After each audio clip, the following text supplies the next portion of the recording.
Here at Marana Tigers Stadium, and we expect a great game.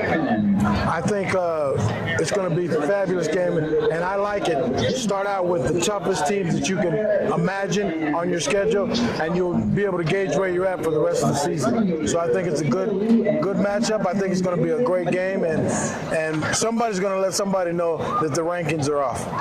Exactly, and then from here on out, you always want to get that first game jump and get that momentum going early in the season. Matt Avalar, the quarterback of the Lancers, and Logan Townsend, the quarterback for the Tigers, go head-to-head. Both have experience. Avalar played last year. Townsend was instrumental last year as well. I think the big key for Marana is the O-line and the D-line. They have very, very good linemen on both sides. The downside of their Achilles heel is they don't have a lot of depth on either side of the ball up front. Well, I think, depth is just a luxury. A lot of times when you're just better, you very rarely get hurt. I'm not saying that you don't get hurt ever. I'm just saying that when you're better, you tend not to get hurt. So depth may not play a role, especially at the opening game of the season. But it may not be that big of a deal throughout the season because they dominate on both sides of the ball. Another player to watch tonight, number 1 for Marana, Desmond Roebuck. He is a Washington Husky signee, going to play in the Big Ten next year up in Seattle. He was an all-state player. He was the player of the year last year in some of the polls. And obviously, Sal Pointe is Sal Pointe, and I'm sure they've got plenty of horses on their side. Well, Sal Pointe has a tradition of going back probably 30, 40 years of having good athletes. So I won't be surprised if they got some of the best athletes in the city, and if not in the state.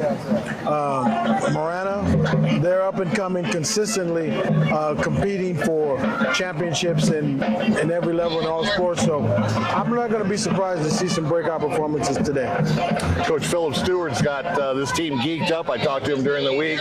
Talked to some of the assistant coaches on the field before the game tonight. They say they are ready to go. They're really happy that they're hosting. They played Sal Pointe last year. They did lose to them. They thought that, they should have won that game, but, it woulda, coulda, shoulda. And they get a chance tonight to either get revenge, or we'll see if Sal Pointe can make it 2 in a row. Well, one of the things that I've never really bought into, and it's hard not to, is thinking about last year, last week, yesterday. What's going to happen today? That's what I want to know. Because none of the players and the plays that were made from last year count this year. So you got to just move forward and just make it happen. I think the last year's game was a good game, but if you're thinking about last year, how can you be thinking about this year? So that's just my little pet peeve about something. And also, the game is being attended by the Arizona Bowl, the Snoop Dogg Gin and Juice Arizona Bowl coming up in December. That's going to be something to look forward to, as all Arizona Bowls do. But with the new sponsor, and especially that big of a sponsor, I think that's a big shot in the arm for the Arizona Bowl. Coach Tim Kish, former Arizona head coach and linebacker coach at Oklahoma University, is going to be with us up in halftime to break down the first half action with David. So be ready for that. I'm just looking forward for an exciting game. I just hope it doesn't end up to where we're giving it all this hype and credit, and then it's 65-3. That's what I'm trying to stay away from. So everybody come out here to play, and let's do it. And let's play some football and kick everything off correctly. That's right. Week number 1, 520 Sports Talk Spotlight Game of the Week. We're going to be with you all 10 games this year, and just keep an eye on the 520 Sports Talk Facebook page. Next week, kind of looking ahead for the week number 2, we're going to be down in Bisbee, Arizona for the second oldest high school rivalry game in the nation, played at the oldest continually used ballpark in the nation in Warner Field. It was built 4 years before Wrigley Field in Chicago, so that's going to be a good one. The Douglas Bulldogs and the Bisbee Pumas next week from Bisbee, and those two teams, those two cities are very close together. They always have had a rivalry. Interestingly enough, Bisbee is a 2A school and Douglas is a 4A school, so I'm not sure if that's going to play into anything, but it just gives us something to talk about. I think that's everybody likes to talk about 3A, 4A, 5A, 6A. I like to talk about, can you play? That's what I want to know. You know, some great players have come out of smaller schools and vice versa. Some big names that went to big schools ended up fizzling out. So I'm looking forward to a nice, juicy rivalry game next week. So stick with us. 520 Sports Talk. We're going to bring it to you live and make it happen. And also, our game time sponsor is Barn and Fire Mesquite Grill at the corner of Cortero Farms Road and Thornydale up in Marana. So very proud to be here at Marana High School. 520 Sports Talk is a Marana-based business. And like David said, we want a good game. We want to bring it to you. You can comment. We hope you like the new setup with the camera. Ray EliteZone is our camera guy, our producer, and boy, what an upgrade from years past. We really appreciate you guys staying with us year after year, but we went from being the Flintstones to being in the penthouse with Ray EliteZone, so I hope you guys like the new setup and format. Well, actually, we're the Jetsons now. We're not the Flintstones anymore, so I'm very happy. I'm very happy. So take a look at the Marana band. We're about a little under 5.5 minutes before kickoff, and the national anthem should be coming up very shortly. We'll keep it live here.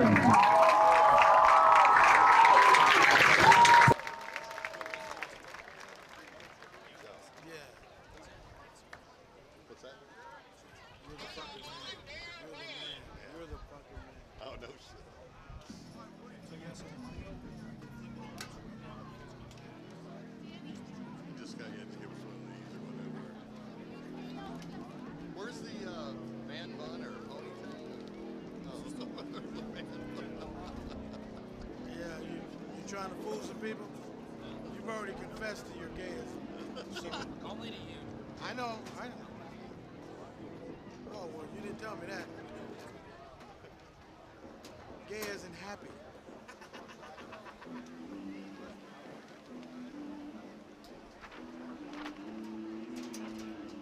How you guys doing? Good. Marana fans, on your feet! It is now time! Bring in the Tigers!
There's something in there, man.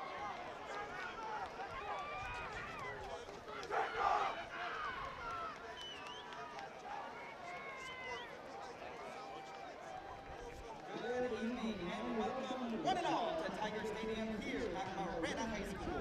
Tonight's varsity football game is being visiting Sal Pointe Lancers and your Marana Tigers.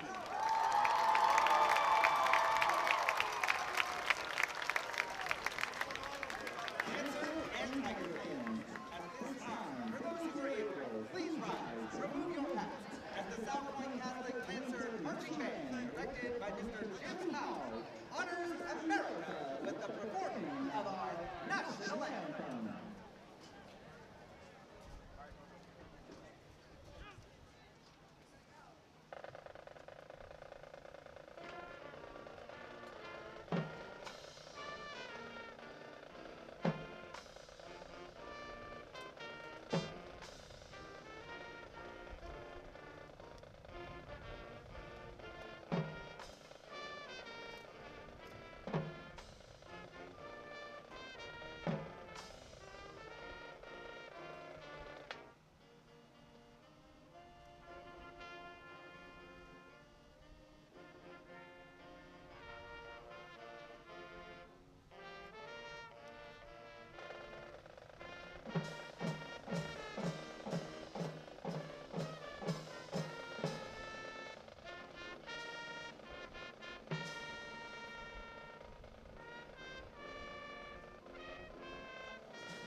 Yeah, no, it's down. That's it, yeah, please.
Tigers, the home field Tigers will get the ball first here on the 520 Sports Talk Spotlight Game of the Week from Marana, Arizona.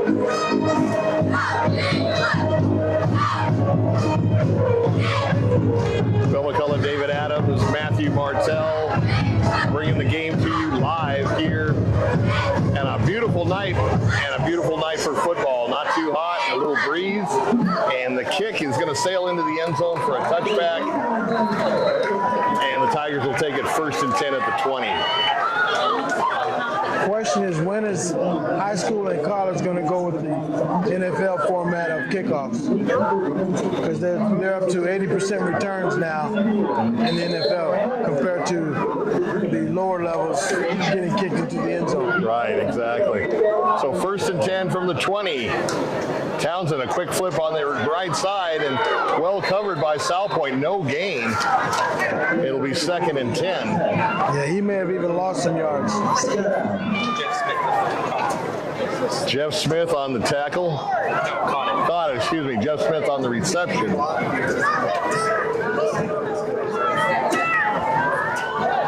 So 2nd and 10.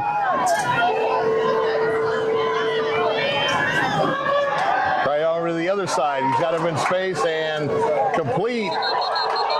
And was there a fumble? Sal Pointe saying there's a fumble. Let's see what the officials say. 3rd down. Looks like the Tigers will retain possession, bring them a 3rd and 3. So a nice 7-yard gain on that play. Jermaine Lennon, and very workable 3rd and 3 for the Tigers on this opening drive. Empty backfield, he's going to dump it off. And 1st down and more to Smith. And up the sideline. Just over the 40 for a big 1st down for the Tigers.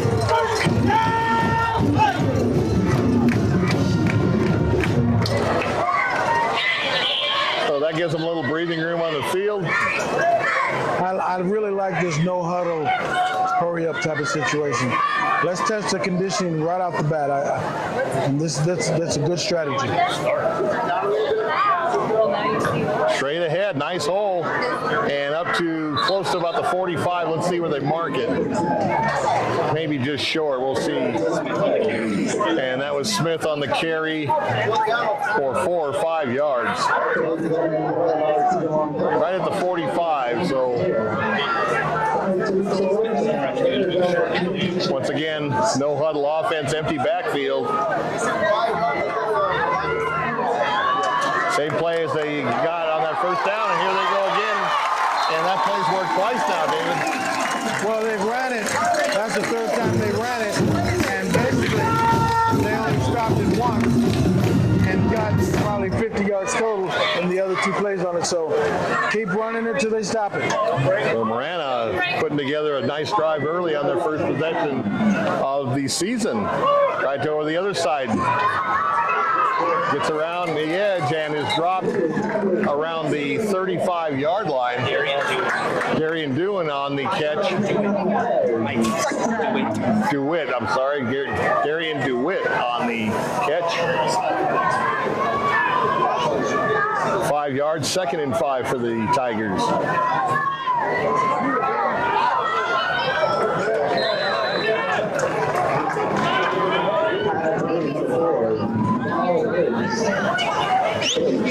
Briggs with the catch. I don't know if he got Bridges with the catch. I don't know if he got much yardage on that one. No. 3rd and 3.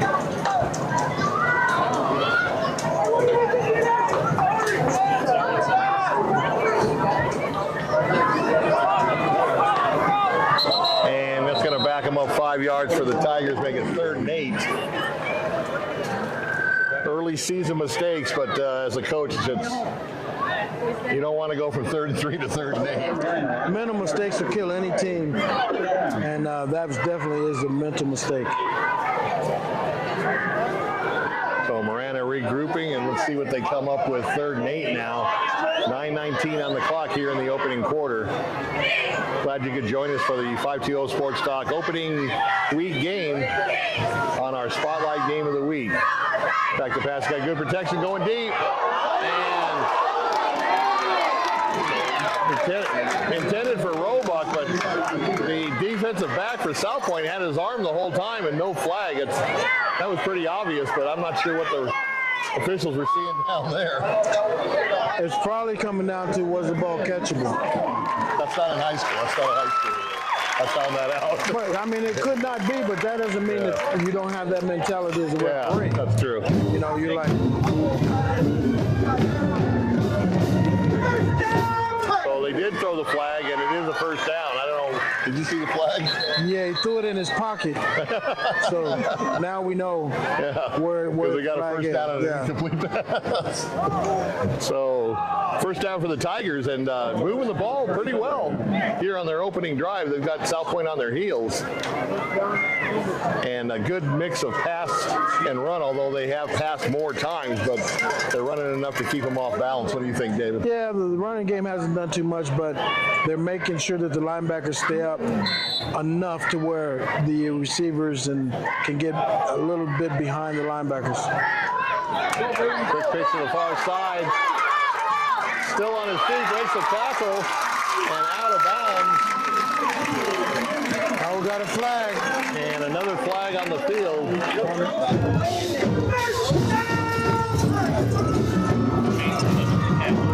That was Jermaine Lennon on that catch, and he broke that tackle. He had a lancer around his ankle, and he broke a free. And they must have picked up the flag. Oh, there is a penalty. All right. Unnecessary roughness. It looks like they were way out of bounds and he threw them down. Oh.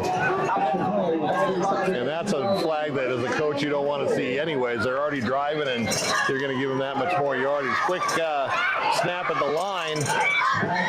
Tried to run it up the middle. Sal Pointe stopped it.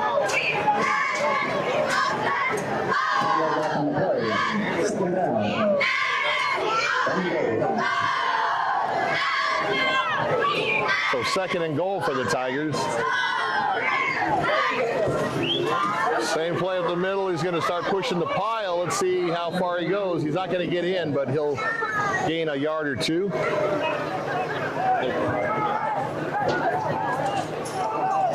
Got that big Sal Pointe defensive line trying to keep the Tigers out of the end zone. Third down. And they have.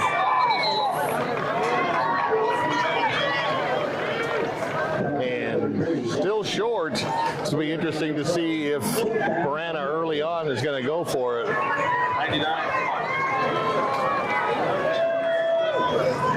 And they're keeping the offense on the field. Fourth and goal from the 1 yard line.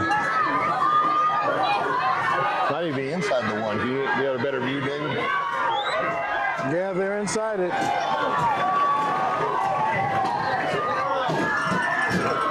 So do or die here. And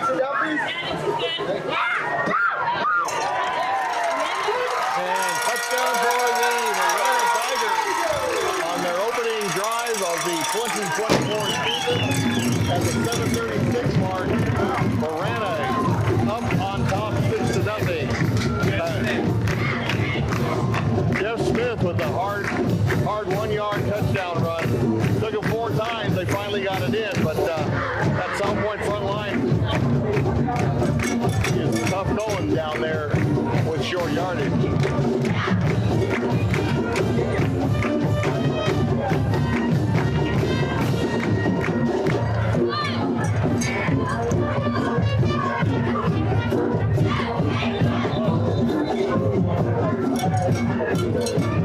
Flag down before the snap.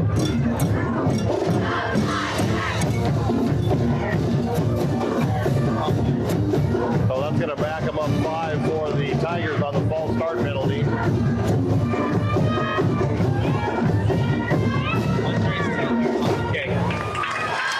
So Andres Taylor trying to make it a 7-0 game here early in the first quarter. The kick is up.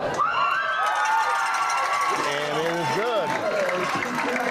So with 7:36 left to go in the opening half, the Tigers up 7-0. They took half the quarter on that drive. That was very impressive. If they could have eliminated those 2 penalties, it would have been a perfect drive. So Tigers up 7-0, and the Lancers will get their first crack at the ball coming up on the kickoff. Number 1, Sal Pointe. Number 3, Marana here tonight.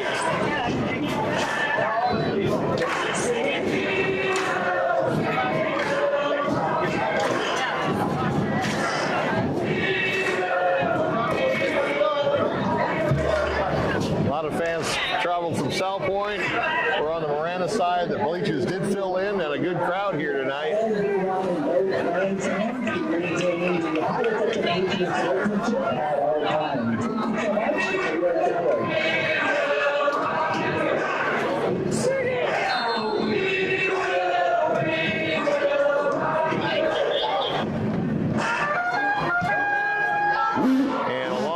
Looks like that's going to go through the end zone for a touchdown or touchback on the other side. So, okay, so the kick going out of bounds, they'll get it at the 25-yard line. So the Lancers, 1st and 10 from the 25, their first shot on offense.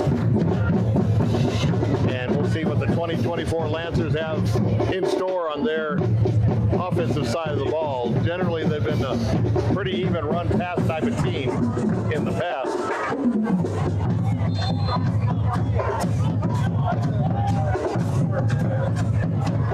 We got trips to the right for the Lancers. Out of the shotgun. Looks like sidelines maybe changing the play.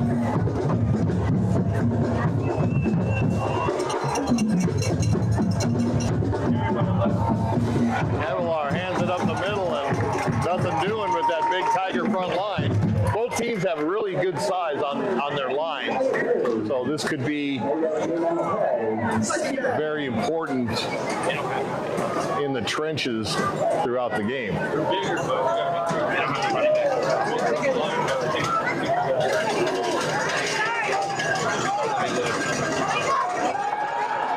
Avalar to pass, gets flushed out of the pocket. He's on the run. He's going to throw it downfield. He's wide open. Catches it. And is inside the 20. Fumble, and is it advanced into the end zone for a touchdown. So that happened very, very quickly. And a fortunate bounce on the fumble for the Lancers. Let's see if that's going to stand. Well, I tell you what, I don't know what the quarterback was looking at. The man was open for the longest time, but I think it's going to stick. It's a touchdown. So it is a touchdown for Sal Pointe, and you can see that high-powered offense that the Lancers bring in.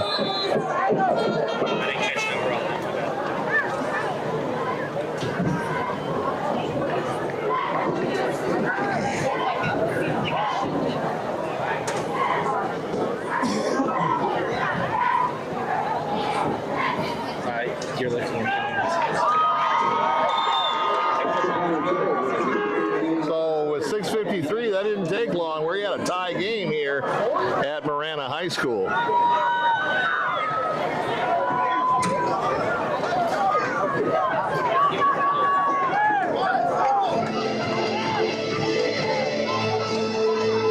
So that was an interesting drive. That wasn't a drive.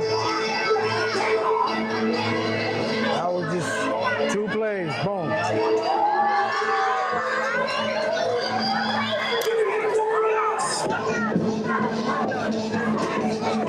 So fireworks early here in the first quarter. Both teams scoring on their first possession. Marana with a more methodical drive, and lightning striking for the Sal Pointe Lancers, but we got a 7-7 tie.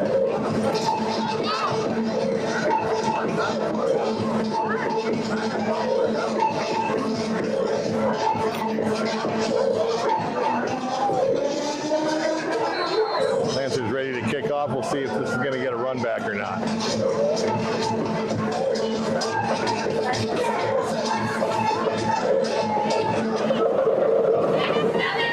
Low kick, and fielded about the 7-yard line. Over up the far side, tries to go up the far side, got a fairly good run back. Decent field position to start the drive over the 30. And they'll start 1st and 10 from their own 32-yard line.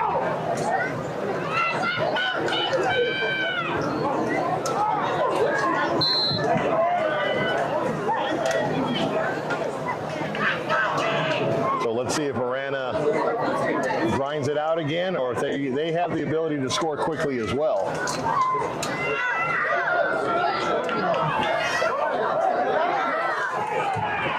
And maybe a yard. What do you think, David? I don't even, that might be being nice. I agree with running the play till they stop it, but it doesn't have to be consecutive.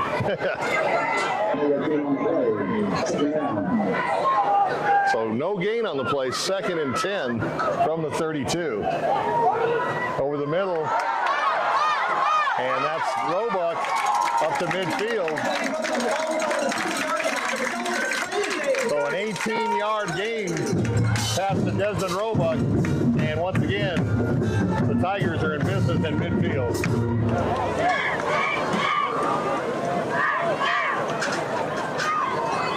No huddle offense, and gets cut 2 yards. Flag on the near side here, probably a hold, I would imagine.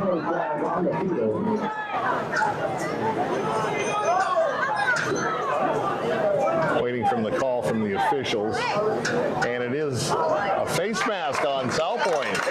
So that's going to be a 1st down and 15 yards more. That's going to put the ball around the 35. Is that a spot foul, David, or is that from the line of scrimmage at the end of the play? I don't know. Great question. Those of you at home want to Google it and let us know. We got Matt watching the feed. So 1st down, it looks like the ball's about the 33-yard line. Catch. And Roebuck again on the near sideline. Down to the 29-yard line. So this Marana team definitely moved the ball. Trips to the far side. He's going to go that way. He's going to go underneath, though, to the back. He's going to cut it up. Now goes back to the sideline. Do it on the reception, and a good effort after the catch. So another 1st down for Marana. 5:34 in the 1st quarter left.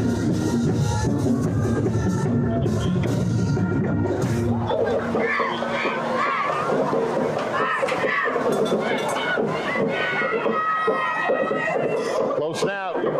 He takes it around the far side on the outside. He's got the edge and run out of bounds. That was Smith on the carry.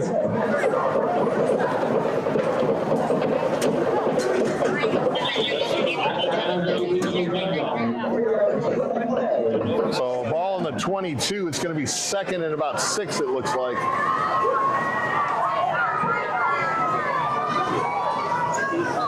Once again, Marana threatening to score inside the red zone now.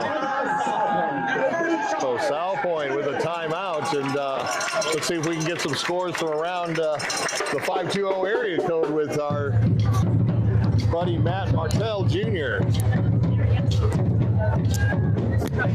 Well, let's go ahead and start with, maybe a little bit of bias here, but Benson is losing 6-0 to Phoenix Christian. That's the norm. And he's going to get some more scores during this timeout. Benson now down at home 6-0 to Phoenix Christian. Going on over down to Sunnyside. They are down 6-0 to Apollo. Hey, Sunnyside playing Phoenix Apollo. People don't understand. A lot of times in Sunnyside, because you're going to win, you spot people some points so you don't blow them out. So that's exactly what Sunnyside is doing. It could go vice versa. No. That's right. All right. So 6-0 in both games. Benson and Sunnyside down 6-0 in their respective games. And we'll get some more scores for you in just a second. Once again, thank you for joining us on our Spotlight Game of the Week, brought to you by Barnfire Grill at Thornydale and Cortero Farms Road, where they're cooking everything on the farm. Definitely check it out, from their steaks to their salmon to their chicken, their ribs. Anything you get at Barnfire is going to be memorable. It's going to taste delicious. Last one here. ALA Ironwood and Douglas are all tied up at 7 apiece. So ALA Ironwood and the Douglas Bulldogs, who we'll have on next week's game, tied up. Back to live action and an incomplete pass into the end zone. Yeah, they weren't on the same page on that one.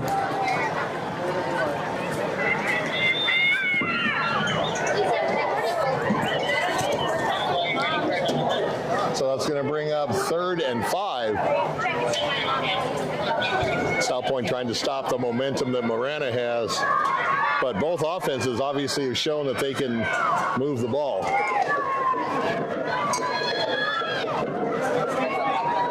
Going to try it again. And nothing doing on that. It's going to bring up 4th down, and I'm sure the kicking team will come onto the field at this point.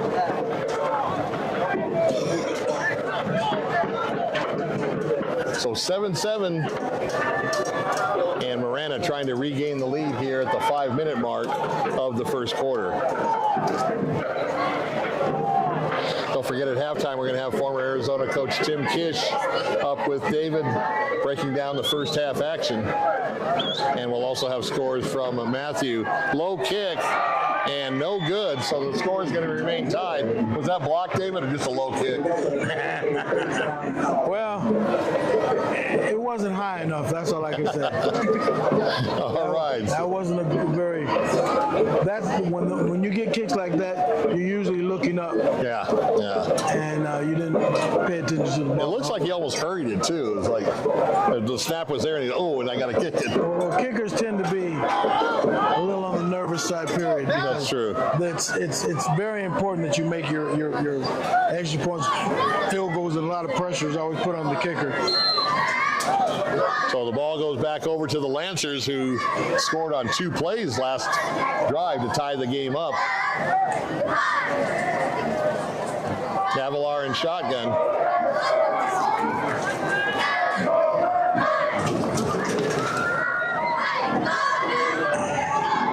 He'll run up the middle and keeps his feet. A nice effort. Richard Rivera kind of got stacked up, but kind of found a little wormhole and go forward for a decent gain of about 4 yards. Well, it looks like nobody's huddling up now. No, Sal Pointe. This could be a trend this season, maybe, for not just these 2 teams, but also in high school sports. Trying to hit off tackle and stood up. Rivera got stood up by that big Marana line. So actually lost 3 yards on that. So it's 3rd and 9, David.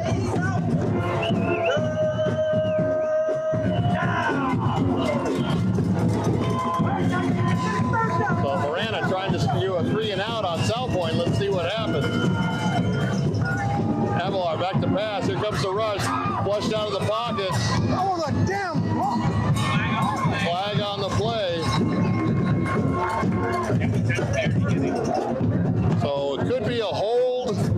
I don't believe he got the first down, which would mean that I would say that Marana would decline the penalty, and that looks like what it is. I tell you what, I don't know about this quarterback vision. The touchdown should have been a touchdown the first ball back. This one, he had 2 people deep open downfield. I'm Wondering about the free safety and the strong safety for Marana, letting guys get behind him. They were behind both of them. All he had to do is lay it up, and he's not looking for a receiver. He's looking for. So Marana did their job. Fumble on the snap, and he's going to kick. Oh, it's going off the side of the foot. And Marana's going to get the ball, I believe, inside the 40. The Sal Pointe, that play had disaster written all over it. A muff snap, and it went off the side of his foot trying to hurry it. I think he thought that there was going to be more of a rush, and it just went off the side of his foot. And so the Tigers catch a break on that one. Yeah, that was, they were setting up the return. They weren't even trying to block it. He could have took his time and kicked it right instead of kicking it with his calf. Over the middle and knocked down, incomplete.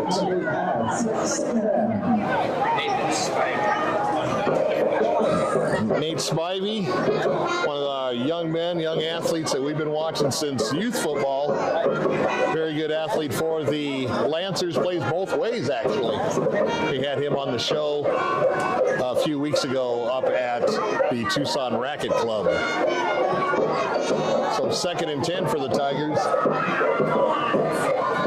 Townsend back to pass. Now he's got, and he's just going to throw it away. Nice decision. However, that's going to make it 3rd and 10. So Sal Pointe defense stiffening here. Good coverage downfield. He had nobody to throw to and wisely threw it out of bounds, but also makes it 3rd and 10.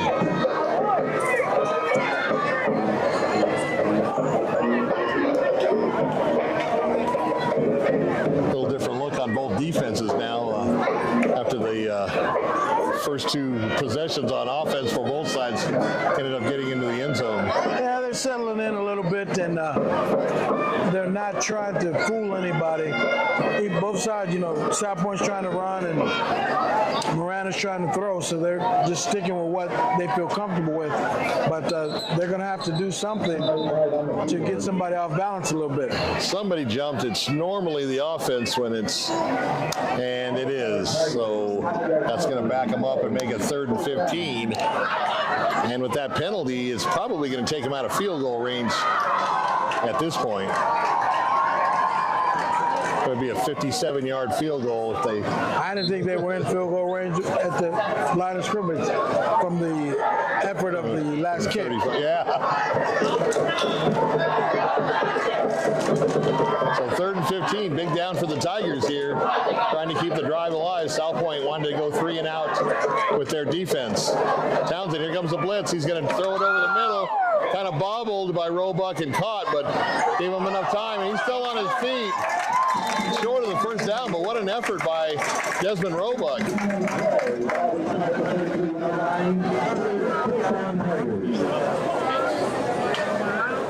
That was the play of the game so far. So under 3 minutes now. They did not get the first down, but they're going to go for it. They're out of field goal range. It's too close to punt. You might as well. Townsend back to pass. He's going to... ball was fumbled. He jumped on it. And the ball will be turned over on downs back to the Lancers. J.C. Derrick caused that fumble. And the Lancers will get the ball back unscathed, no points, and we still have a 7-7 tie with 2:36 left to go in the opening quarter. And the problem is nobody's been able to really establish anything consistently to where they can go to either get drives going or get big plays because of the rush of both defenses. Right. As we talked in the pregame, both lines very big, very talented. Going to try a little off-tackle play on the near side. Gains a couple of yards.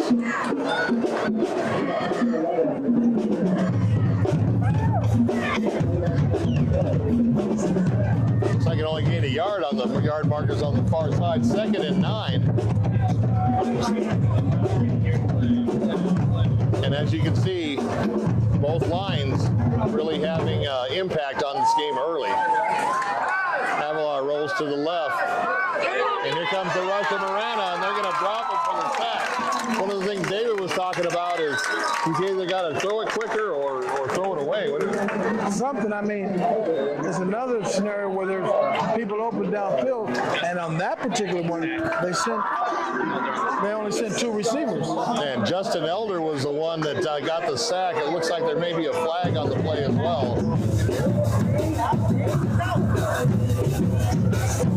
So Sal Pointe, they've got a long 3rd down now, 3rd and 17 for the Lancers. So we had the opening drive fireworks. marks, and ever since then it's been just tough defense on both defensive sides of the ball, and we're still knotted up at 7-7.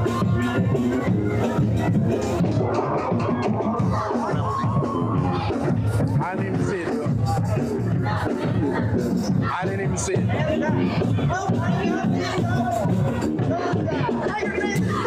So 3rd and 17 for the Lancers.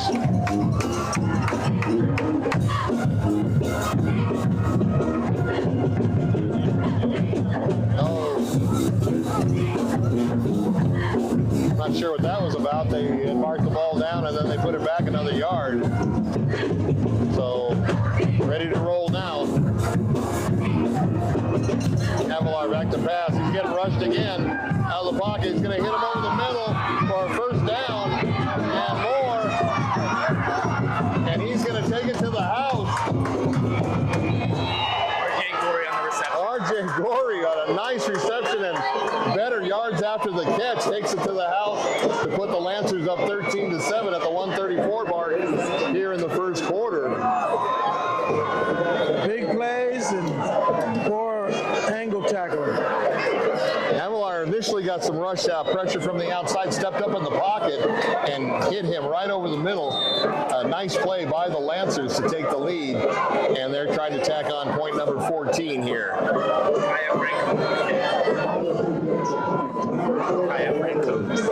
Francombe, the kicker, and the kick is up and good.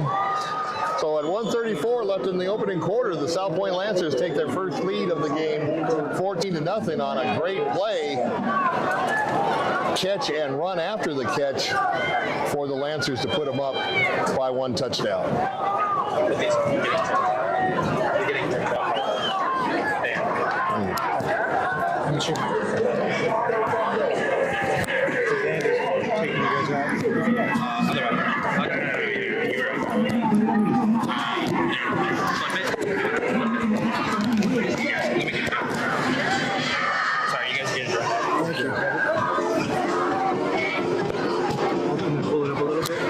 Slowly until it kind of catches. No. It's not going to click hard. It's just going to catch. Okay, a little adjustment here for David and I. They were saying that the band was drowning us out. So we're back now. Lancers trying to keep the lead here, kicking off to the Tigers. Both teams have moved the ball. Both teams have been stopped. So let's see what happens on this drive. High kick, looks like it's going to be returned, and no. So the Tigers will take it 1st and 10 at the 20-yard line. And once again, we want to thank you for joining us on the 520 Sports Talk Spotlight Game of the Week. In our first Spotlight game, we are here with number 1 Sal Pointe and number 3 Marana. What a way to start the season. Game's brought to you by Barnfire Grill at Thornydale and Cortero Farms Road. Definitely check it out because they're cooking everything on the farm over at Barnfire. From the awesome sports bar to the Old West dining room, wherever you decide to sit in the restaurant, you're going to have a great time. So Roebuck on the first down play gets 5 yards. It's going to be 2nd and 5 for the Tigers.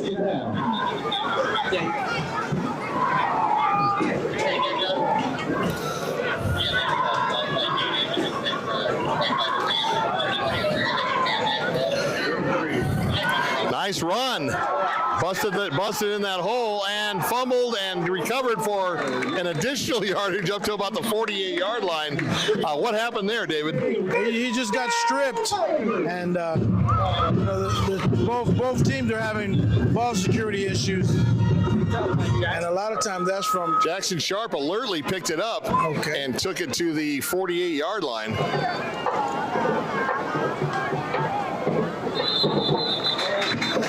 Whistle before the snap. dead ball foul is probably going to go against the Tigers. We'll just have to see, although they're facing the other way. And it's going to go against the Lancers. It's always nice as a player to come up to the line 1st and 5. 37 seconds left here in the opening quarter. Ball on the 47-yard line of the Lancers. 1st and 5. He's going to dump it off underneath and do it on the catch. He got tackled immediately. I don't believe he gained any yardage on that. Once again, Nate Spivey all over the place.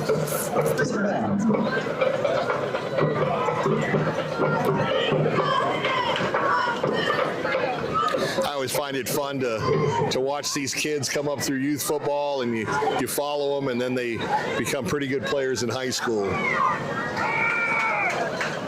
Over to the other side, he had to kind of put a little bit of arc on the ball like a basketball shot to get it over big number 15, Dinos Josephs. He's a tall drink of water as it is, and then he jumped up in the air.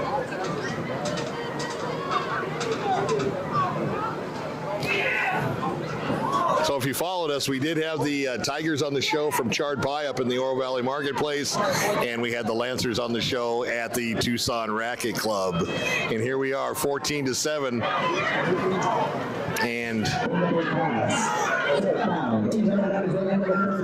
that's going to be the end of the first quarter with the score. The Sal Pointe Catholic Lancers 14 and the Marana Tigers 7.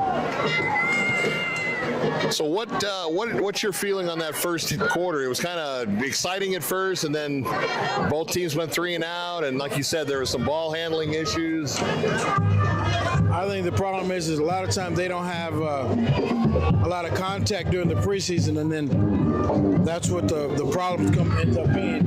You're not used to getting hit, and then you have issues. That's a good point. Good point. Week 1, there's still first game where they get to hit somebody for real with a different colored jersey. I was here for the Marana scrimmage game against Scottsdale Horizon, but it's a different ball game when it counts, and especially when you're playing a rival like Sal Pointe in the first game. Do we have any scores for us, Matt? I do. I got Buena at Fairfax, and Buena is up 15-0. Hey, Coach Joe Thomas and his Buena Colts up 15-0 over Betty Fairfax up in Phoenix. And Matt's scrolling around looking for some more scores for you. Getting ready to start the second quarter here. The Lancers back on the field. And we'll catch up the score updates a little bit later.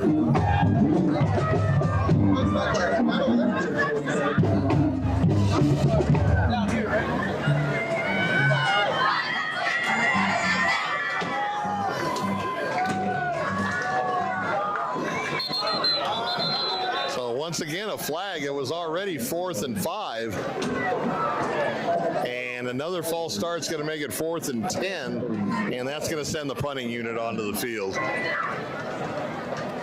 Once again, game 1, you kind of expect these kind of penalties. It's still not a good thing, but as the season goes on, I'm sure that they will get it ironed out on both sides of the ball.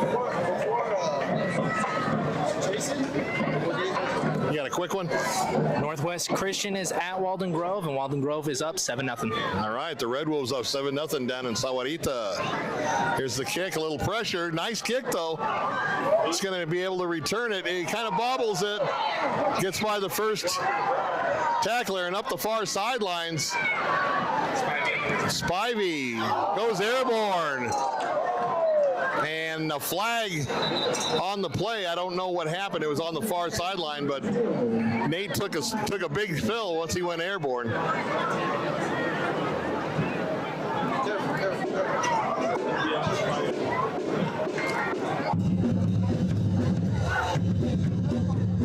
So initially bobbled the ball, and a lot of times, David, you were a return guy. Does that throw the timing off on certain things, or? As far as the cover team is concerned, yes, it does throw it off because now you're slowing down trying to, recover the ball and see what's going on. And if you got a return man that got a quick start, it always plays in their favor. That's a good point. Okay, it looks like the Lancers are walking backwards. Be interesting to see what this call is. Well, I smell some hamburgers or Well, something. a lot of people don't know that it's against the rules to jump over somebody that's standing up. Okay, all right. I mean, it does happen often, but it's supposed to be a penalty. All right, and that apparently is what happened. We're just waiting for the officials to put the ball down. It looks like it's going to be in the area. Oh, here they go. Now they're going to mark it off. And is that a 15-yarder, it looks like, David? Yeah. I don't know what the yardage is. Maybe it's a spot foul. I don't know. I think this might be some kind of 2 penalties in one. Okay. Because that's where he caught the ball. Right. What was the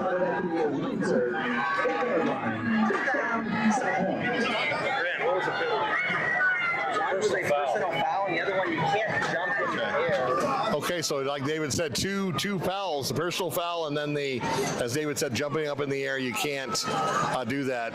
You can't jump in the air to get over a defender if he is standing straight up. Okay. All right. So there it is. You got the explanation. And that was big yardage on tacking on both penalties.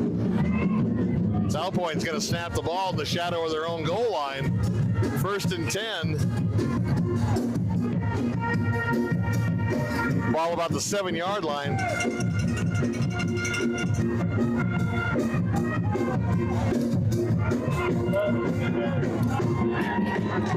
Marana all ready for that run attempt by Sal Pointe.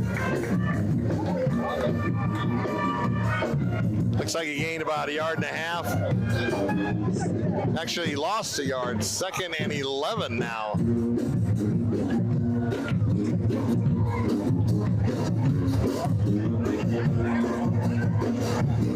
Avalar back to pass in the end zone, getting some pressure, and they're going to get him for fumble on the play.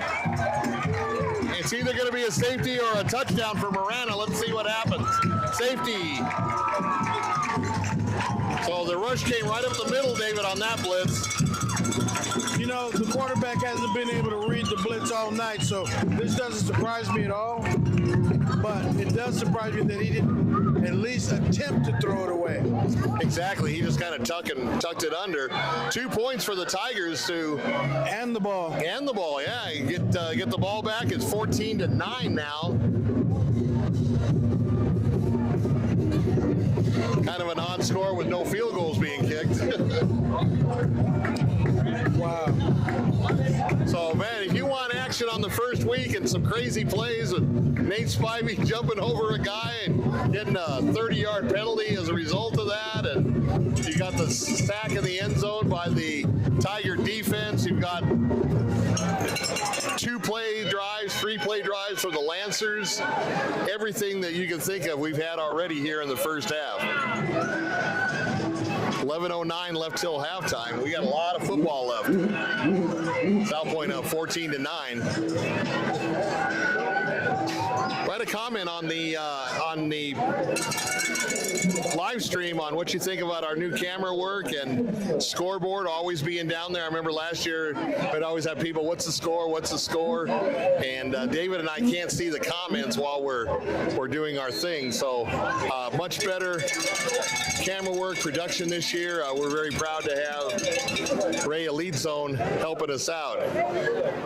Okay, the kickoff back to fields about the 15 by Roebuck. Here he comes up the near sidelines and chased out of bounds about the 37-yard line. We'll see where they spot it. 1st and 10 for the Tigers.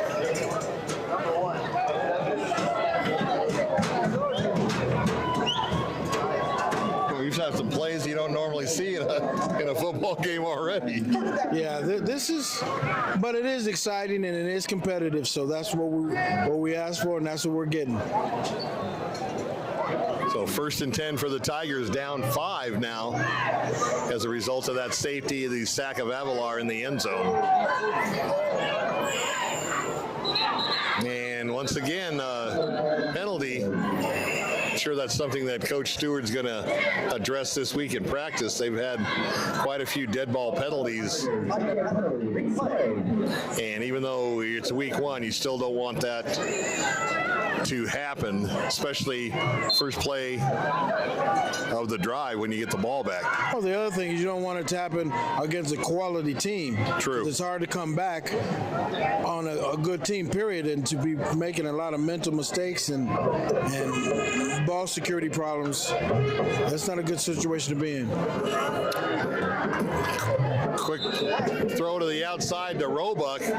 Gets over the 40 up to the 42 and got a little bit of that back. Got the penalty back. 2nd and 8 now for the Tigers. Under 11 minutes left to go here until halftime. Once again, our halftime will have Coach Tim Kish up here with David breaking down the first half action. Another flag down after the tackle, and do it with the ball carrier.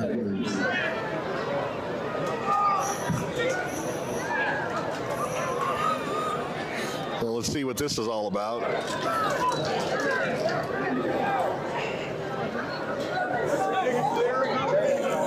And it looks like it's going to go against Marana.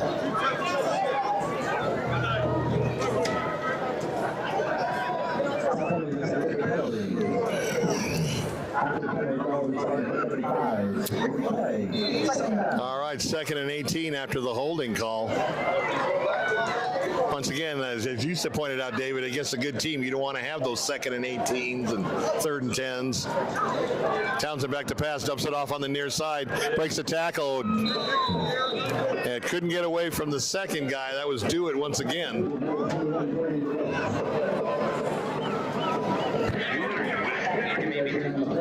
I believe we're pronouncing it wrong. DeWitt. I'm sorry for that.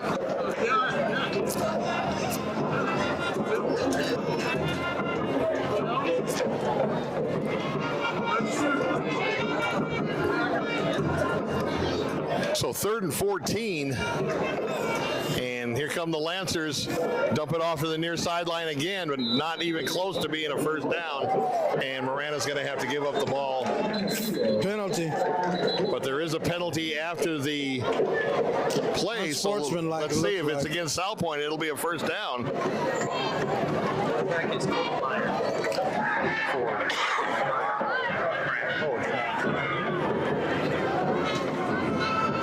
And correction on the quarterback for the Tigers, it's Colton Meyer.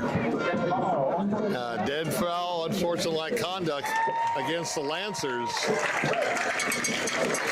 And they had him stopped on downs, but now it's a fresh set of downs for the Tigers at the Lancer 41-yard line.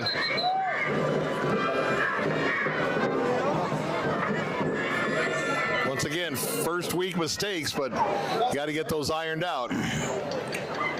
Over to Roebuck on the near sidelines again, gets away from one tackler, rode out of bounds, and the ball will be placed at the 36-yard line. So 2nd and 5 for the Tigers. Trying to get a little bit of that mojo back and get back in the game, take the lead.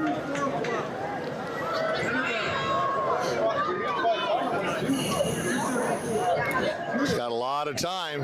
Now he's getting flushed and throws it away. I don't think he really looked at the field through his progressions because he had a couple guys on the far side that he could have dumped it off to. Yeah, that would have been a long throw, though, so there's no telling what could happen if he would have tried that. True. So under 10 minutes now, 9:59. We're looking at a 3rd and 6 for Marana.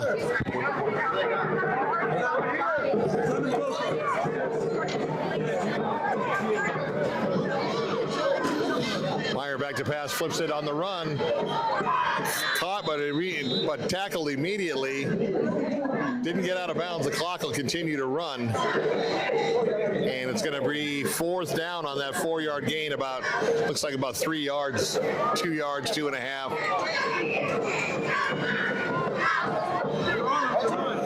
once again, you're in that no man's land where you're too far to kick the field goal, but it's too short to punt. What do you call on this play, David? I would go with a screen, middle screen. Middle screen? Because all their passes have been the same. And run up the middle for a first down. Nice run. DeWitt again. So Marana keeps the drive alive, converting the 4th and 2.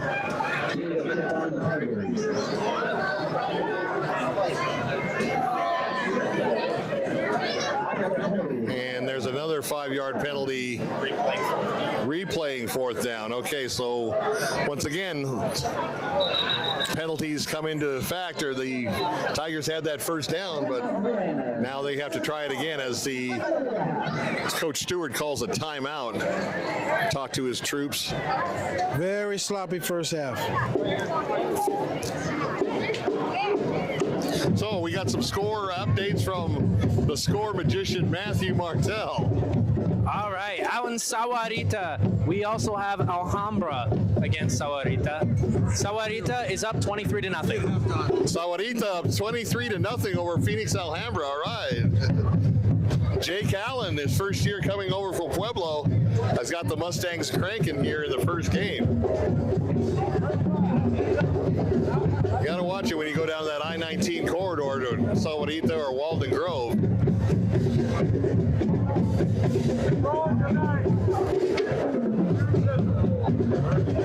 Any other scores? Still looking around. Any Cochise County scores? Okay. I know something.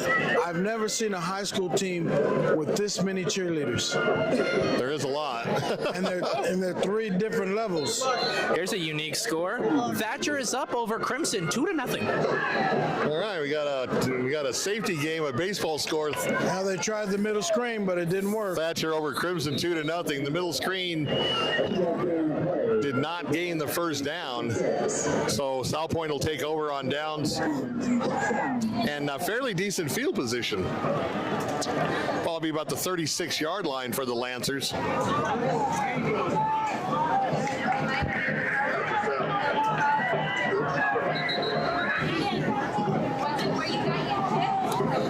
As both teams a little rusty on execution,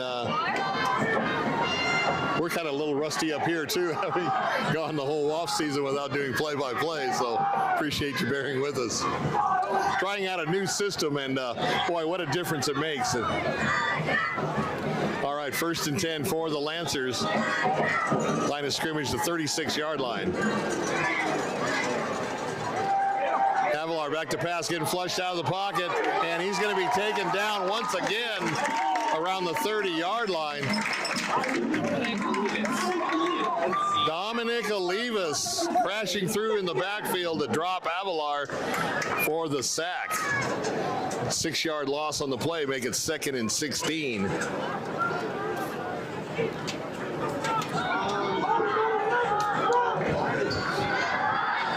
So everything a lot faster once the regular season starts for practice, and both teams are feeling that.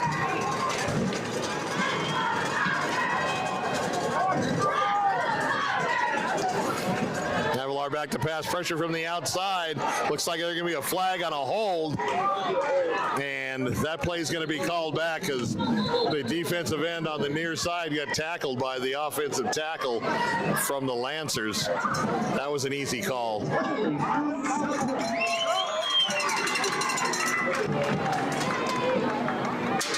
Yeah, every time you don't move your feet, you end up holding. You got to get your feet in front of them.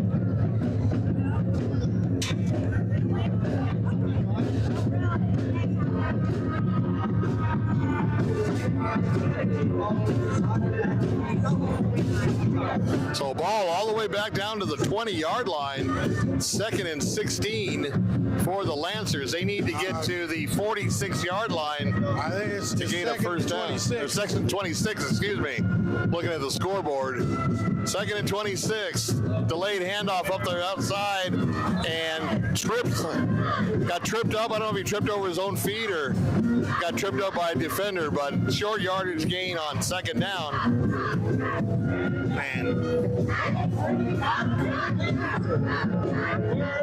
So gain of 3, but it's still 3rd and a mile for the Lancers. 3rd and 23, like we said. They've got to get to their own 46-yard line to get a first down. Let's see what Coach Philip Stewart's defense throws at him here. Avalon's got time to throw. He's going to go downfield deep. And a jump ball. And an incomplete pass. Kind of threw that one up for grabs. He had the height on offense. The receiver had about 4 inches on the DB, but ball fell to the turf, incomplete. Gordon Keary was the target. Keary was the target on that one, but it's going to be 4th down and 23. Let's see if they put a block on this special teams play. What do you think, David? I think that would be the thing to do, because you're going to get good field position regardless. Either way, yeah, exactly. So you might as well try and block it. So let's see what the special teams for the Tigers happen to do. Maybe they got something up their sleeve. He's going to kick the ball about the 10-yard line. Look like it's a return. And they're going to set up for the return. Nice high kick. It's going to bounce, and it's going to be down by the Lancers as soon as it quits rolling. And it's going to be down just inside the 35-yard line. And that's where the Tigers are going to take over 1st and 10. 7:23 left to go in the first half. Once again, David Adams, Bill McCulloch, Matthew Martell Jr. with the score updates. Got a great crew up here. Ray EliteZone running the camera, running the production. And let us know what you think in the comments of the new setup that we have. We're very impressed with it, and we're happy to have Ray on board as a part of the 520 Sports Talk family.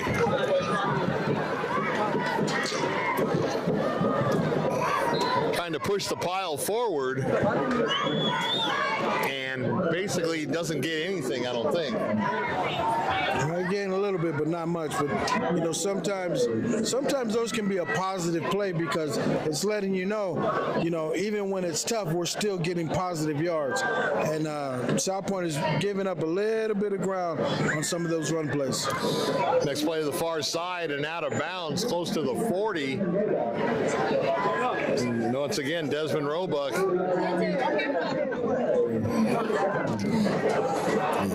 You want to get Roebuck as many touches as possible, but during the course of the season, he's going to be double teamed a lot and cover 2 defenses and just straight up man-to-man. They're going to key on him, I'm sure, this whole season.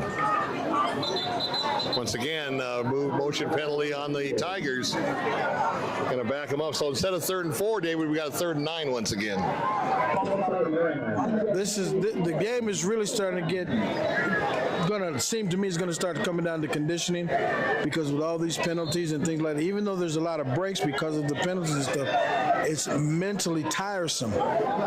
True. And that's what's going to start coming into effect here. And, only the strong survive. That's a great point. 6:50 left to go until half. 3rd and 10 for the Tigers. Need to convert this to keep the drive alive. Complete. And he's going to be tackled for the first down and Sean Roebuck on the catch. So the Roebucks taking care of business, getting the first down for the Tigers. No huddle offense. Here we go again, straight up the middle, and a nice blast right up the middle. Smith on the carry, and he got a good 5 yards.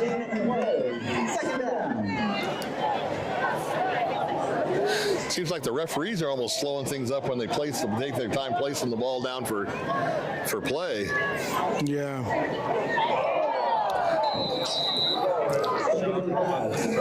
So Roebuck was the target. He kind of went backwards thinking it was going to be more of a flanker screen pass, and then the pass went forward and he wasn't able to bring it in. So 3rd and 6 now for the Tigers.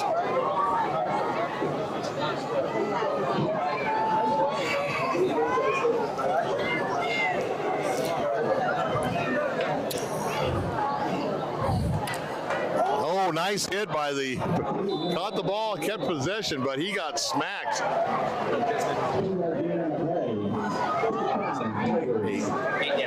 Spivey leveled him on that. So he was fortunate to hang on to the ball, and that's a good thing, but Spivey laid the hammer on him.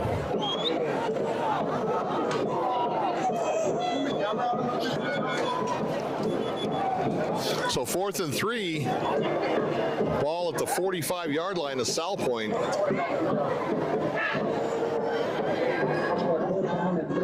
Under 5.5 minutes left to go. If you don't make it, you're giving Sal Pointe good field position for the last 5 minutes of the half. Let's see what happens. Low snap, and that's going to probably bring the punt team on after that penalty. Wow. And once again, a false start by the Tigers. The Tigers are shooting themselves in the foot here in the first half. They probably, 5 or 6 motion penalties? Yeah, penalties are huge for both teams right now. There should be a lot more scoring, even though the defensives are playing relatively well. But with all these penalties, it's really helping the other teams out, keeping the score low. Especially when you're a no-huddle offense. You want to bang, bang, get that play going, and you're always having to stop and march backwards. So once again, whistles blow, no flag, and a timeout. Okay, so Sal Pointe's they're going to want to stop this right here. 4th and 8. They may put the block on to try to get good field position for the final 5 minutes or 4:58 left to go in the first half. Got a score for us, Matthew? Push Ridge is up in Sholo. Push Ridge is up 14-3. So my alma mater, the Lions, up 14-3 over Sholo. That's a tough place to play in the altitude.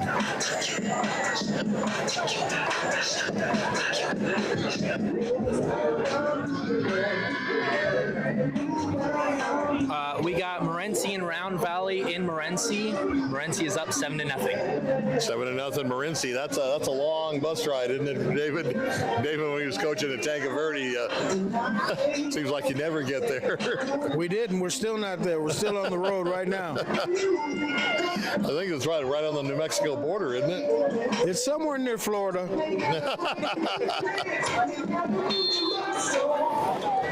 So we'll continue to give you score updates. Be ready at halftime. We'll have a bunch of scores for you. 4:58. Tigers got the punt away. It looked like the Lancers wanted to put the block on, and they're going to down it about the 12-yard line. He should have blocked that. Yeah, the Lancers got 88 yards to go, 4:50 left in the half, and they're up 14-9. Where we thought the way the beginning of the game started, we thought we may have a high-scoring affair, but it's settled down. There's been a lot of penalties, a lot of first-game jitters, first-game mistakes that you're probably not going to see going forward into the season. But right now, the Lancers hold the 5-point lead and the ball.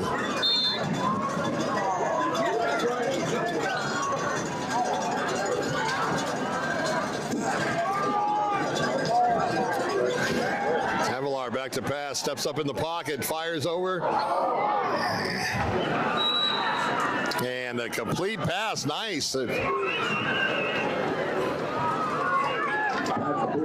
First down for the Lancers, got them out deep in their territory, and the ball now at the 33-yard line. Gorey on the reception, nice catch. Don't forget at halftime we got the coach Tim Kish coming up. He's gonna break down the first half with David on this game. 4:27 left to go. 1st and 10 Lancers.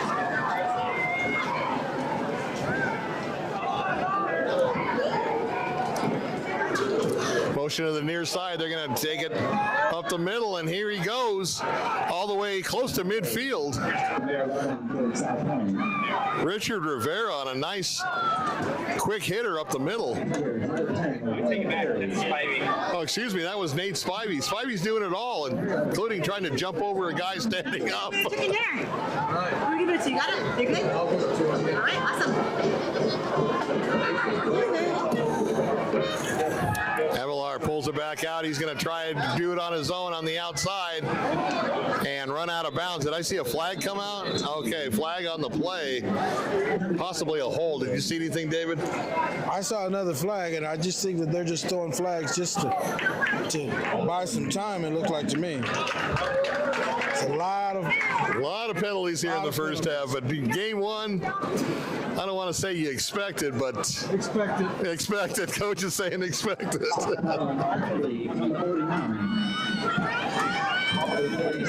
So ball back at the 39-yard line, 1st and 20 for the Lancers. Both teams just kind of shooting themselves in the foot at key parts of the drive. They got 2nd and short, and 3rd and manageable, and then they go 2nd and long, 3rd and long, and just tough to convert those type of plays on a consistent basis. Avalar back to pass. He's going to go right over the middle. And ball back up to about the 49-yard line, just shy of midfield. Martinez on the catch. And Roebuck with the tackle. Once again, another two-way player.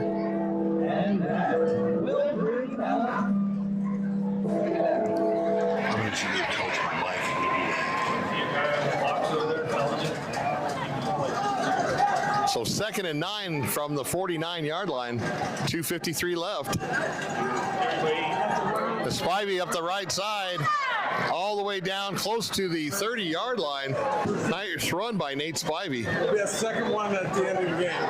What was that, just a little off tackle play? No, they've been running that bulk of the game, and it's been successful. It's kind of in between a sweep and an off tackle play, but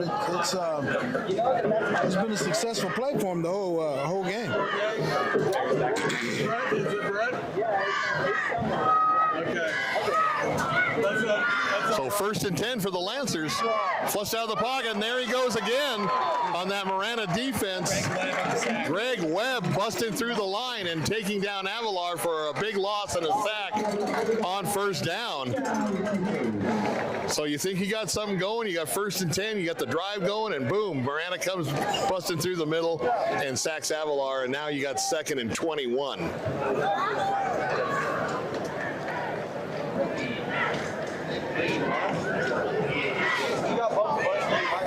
You're going to love this halftime show with us. We got the coach with us. You got David. We got scores from other games. Make sure you grab the popcorn, the beer, the soda, whatever you need. Quick screen to the right, near side. Gory and fights his way about around the 40-yard line. Once again, Roebuck on the tackle. I don't see Desmond Roebuck playing both ways for Coach Fish up in Washington.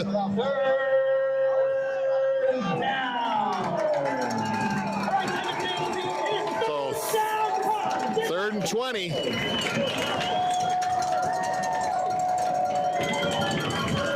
A minute left here in the 2nd quarter. Avalar rolls to the far side. Here comes the pressure. And there he goes again. Avalar just needs to get rid of the back. Christian Barrios came rambling in and sacked Avalar once again. And as David said, you've got to be aware and at least have an opportunity to get rid of the ball. And he does have opportunities to get rid of the ball, but I don't know why he doesn't.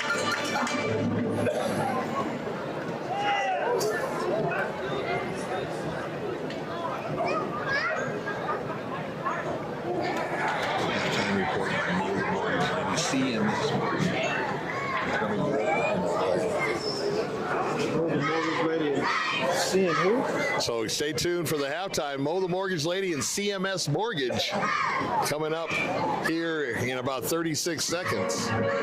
Got a quick score for us? Agua Fria is out in Flowing Wells, and Flowing Wells is up 28-0. Ooh, Caballero's putting some points on the board here.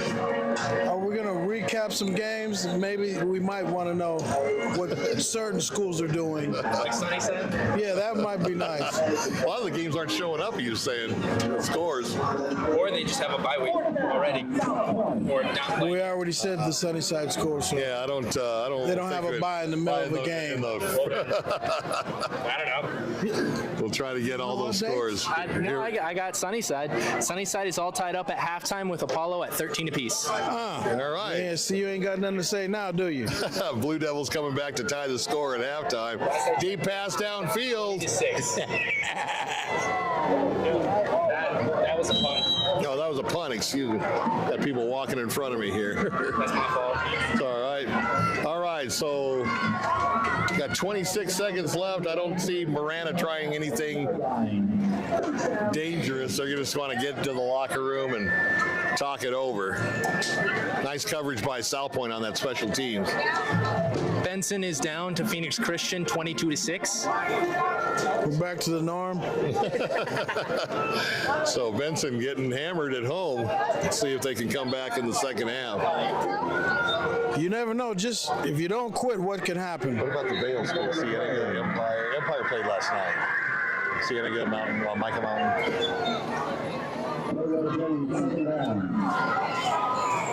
Tucson High. Tucson High is issue right now. Yeah, Tucson High's playing South Mountain today. Yeah.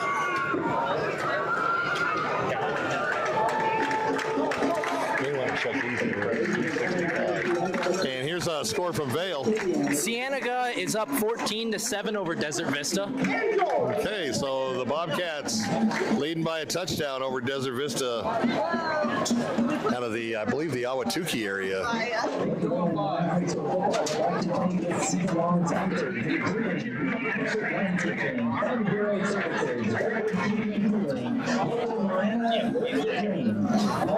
So at the half, we have the score 14-9 with the Sal Pointe Catholic Lancers leading in a very unique first half, I guess we'll call it. We had a little bit of everything. We had some razzle-dazzle. We had a lot of penalties. We had some good defensive plays, some good special teams plays, and we're going to have Coach Tim Kish and David Adams break it down here. Halftime report brought to you by Mo the Mortgage Lady and CMS Mortgage. What's up, brother? How you doing, Coach? I'm alive and kicking. There you go, Coach Tish. It's good to see you and get a chance to tap into some of your expertise. What did you think about that first half? It was interesting to me because it almost looked like both teams were trying to come out with a passing game to establish the run. And I was surprised by that, especially by Sal Pointe, because I would have figured they would have, with their size up front, would have started trying to pound the ball first and then open up the play action. But a lot of penalties, which is to be expected in the first game. Way too many penalties, to be honest with you. It looks like, to me, it looks like they're trying to not show too much for next week's game or for the following season. Instead of coming out here showing your full arsenal and say, whoever we play next week or whatever, you got to stop this. It looks like they're trying to be too conservative to me. Yeah, it's a little bit of a look like a pick and grab to me here, and I don't disagree with you though. If they're holding anything back when they're playing two, teams of this caliber got to play each other.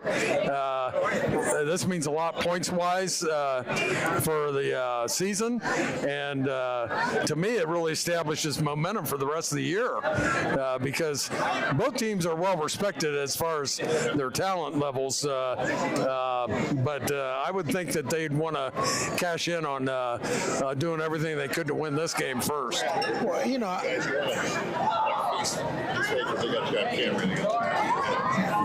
Well, here's my, like I said, I just come out, show your complete arsenal and do what you got to do and strike the fear of what you can do in everybody's heart.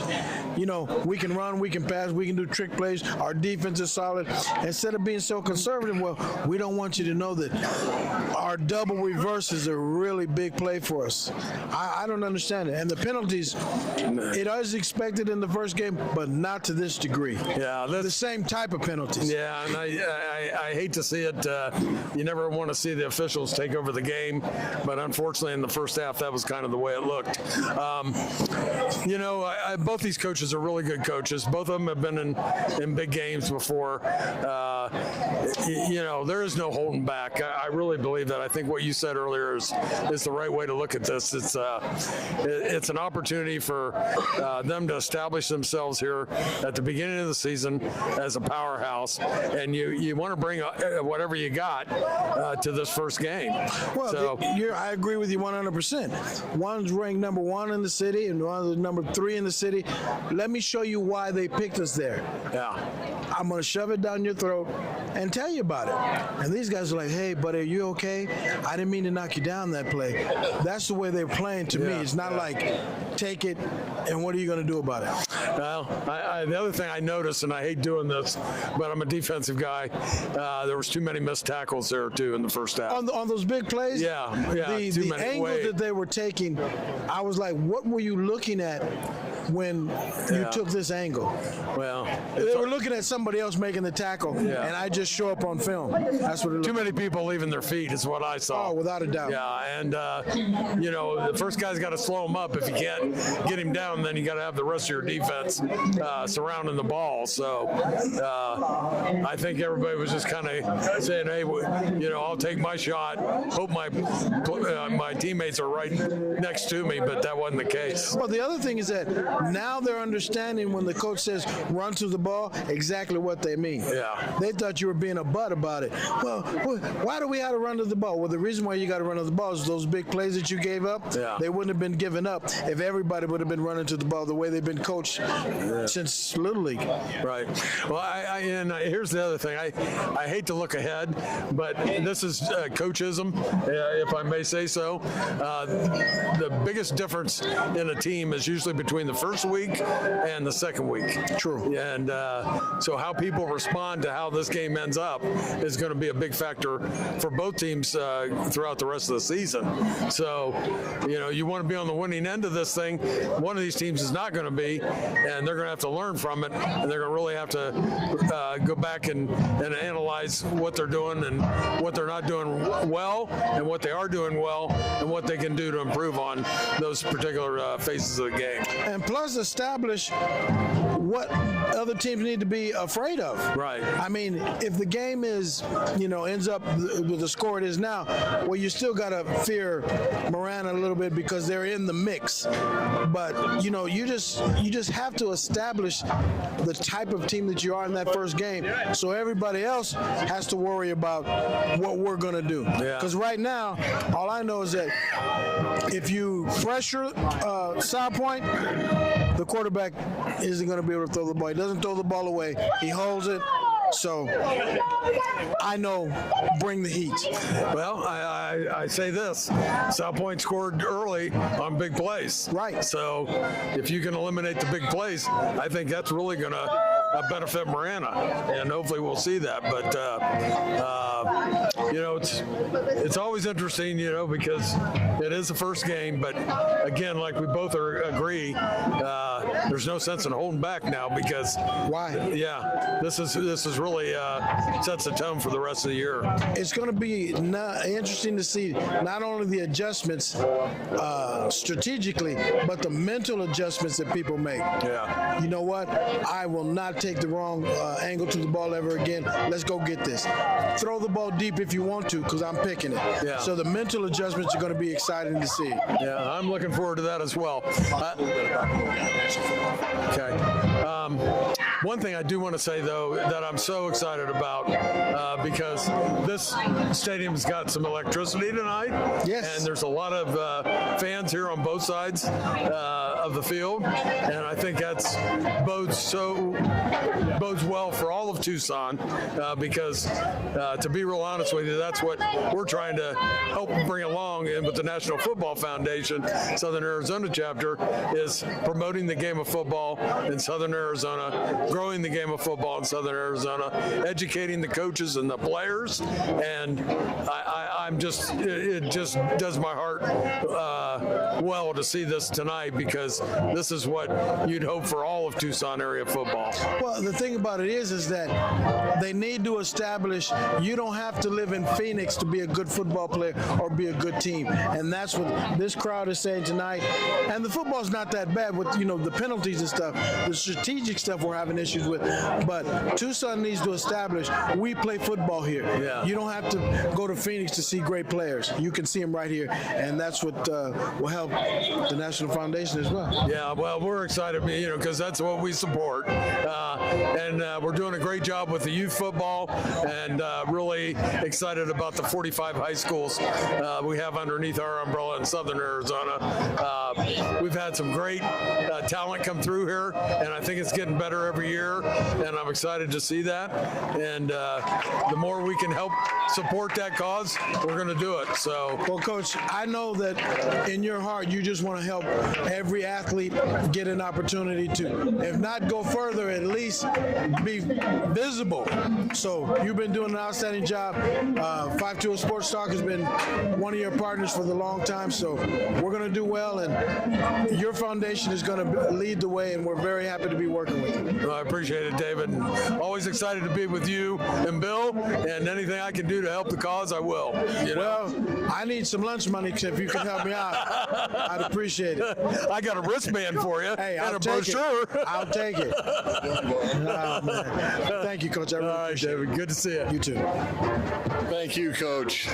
So we're going to bring Matthew down here. That was good stuff. You don't get anything better than a former NFL guy and a great coach, not only here at Arizona, but also at Oklahoma. So thank you, Coach. Let me turn my chair around here. All right, Matthew, what do we got going in Southern Arizona tonight? Well, tonight, let's start off with Buena for halftime. Buena is up 36-7 over Fairfax.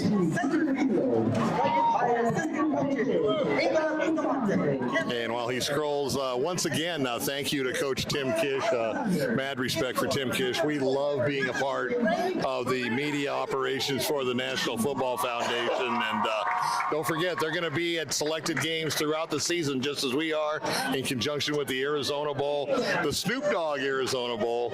So you'll want to definitely get your tickets for that. Late December, it's going to be great. There's always great weather. Show the country what Tucson's all about in late December, and always some pretty good matchups.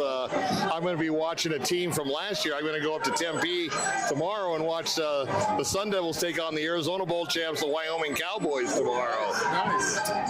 Who's our new brochure this year? Down out in Thatcher, we still got a 2-0 game over Crimson. Oh, we got a baseball score, huh? Oh, wow. And while he scrolls more, don't forget, late February, high school seniors, we can't implore you enough to really, really take in consideration the National Football Foundation. We have that opportunity up in the Valley for you to be seen by several, what was there, 20 schools, yeah, 20 schools, D3, NAIA, and, like I said, I wasn't a D1 athlete, but I still got to play sports for free and get a free education. And, we're trying to help the National Football Foundation give as many opportunities as we can, but, it all falls on the players, and you got to show up and you got to participate. And once again, like David said, show them that there is some talent down here in Southern Arizona. I think one of the things that they really need to pay attention to is if your goal is to make it to the NFL, there's a million roads to the NFL. They're not all Notre Dame, USC. There's a million roads to the NFL. There's a million roads to make $1 million. You just don't have to take one path, and that's what this foundation is helping people establish. And to that point, just to add on, now you have the XFL with the AFL. You also have the Canadian League. There's a million ways to make it professional, make it your job. Professional football, yes. And also indoor football as well, which is making its rounds too. You're very, very correct. Getting paid is getting paid. Exactly. On to Walden Grove against Northwest Christian. Northwest Christian is down 16-7. Oh, Corey's Red Wolves putting it on it. All right. And once again, those combines that the National Football Foundation puts on, you got to show up for that. They gave over, check this out, they gave over $4 million away in scholarship money. That's incredible. That's Christmas in February, and you show up, you do a good job, you leave it out on the field on those combine drills, and chances are, more times than not, you're going to get some scholarship money to help you out. Staying in the Sahuarita region, I put them together, region. Sahuarita is up 36-0 over Alhambra. I really feel good because Jake Allen is a really good coach. Wasn't a good fit necessarily at Pueblo for him, but he's gone down to the Mustangs, and the Mustangs have been down for years. They have not had a winning season in a while. Sahuarita School District, it's all been Walden Grove lately, but looks like Jake's turning the tide there, and it's good to see. Push Ridge is up 14-3 over Sholo. All right, so the Lions, not a big lead, but a big enough lead where they can definitely strut their stuff in the second half up in the altitude of Sholo. Out in Morenci, they are up 14-0 over Round Valley. Round Valley from northern Arizona in the reservation area. And we're just looking at the field. They're having a little... The bands are off the field. We got about 6:40 left to go till the second half kickoff. And once again, if you just joined us, score 14-9 in favor of the Sal Pointe Lancers. As I say that, I'm looking at Ray, and I'm like, wait a second, we got the scoreboard on our feed, which we haven't had in years past. And I know that David and I both appreciate it because I go back and I look at the feed, the live feed after the game, and I have so many people, what's the score? Well, I don't know, David and I can't mention the score after every down, so it's kind of nice to have a great production and a scoreboard there on the screen for you. Out in Palo Verde, they are down 21-6 over Antelope. Okay, so Palo Verde trying to get things going. Antelope up 21-6 on that one. Any other Vail score updates or anything else in Cochise County? Is Tombstone or Bisbee playing? Cienega is up 14-7 over Desert Vista. All right, Bobcats keeping the lead there. Justin Hargrave's kids. Justin, a great coach. Nothing on Tombstone. Okay. Still checking it out. And if you guys at home, if you have a score, put it up on the screen. Either Matt or Ray can see it, and we can go ahead and give those scores out. Got nothing for Bisbee. What about Tucson High South Mountain? Tucson High's got a little bit of a rivalry going with South Mountain. I believe this is the third year in a row that they've opened up. Not only played each other, but they've opened up. We do not have a score for that. Not okay. So Max Preps, get on the ball here. We're trying to help you out, or we're trying to help our audience out as far as getting the scores around the region in the 520 area code. So we need help from the Max Preps guys. Amphitheater is up 28-0 over Maryvale. Maryvale, okay, that's kind of a surprise. Amphi's been down. Good, thank you. Amphi's been down the last few years, but trying to get back to those glory days of the 70s and 80s.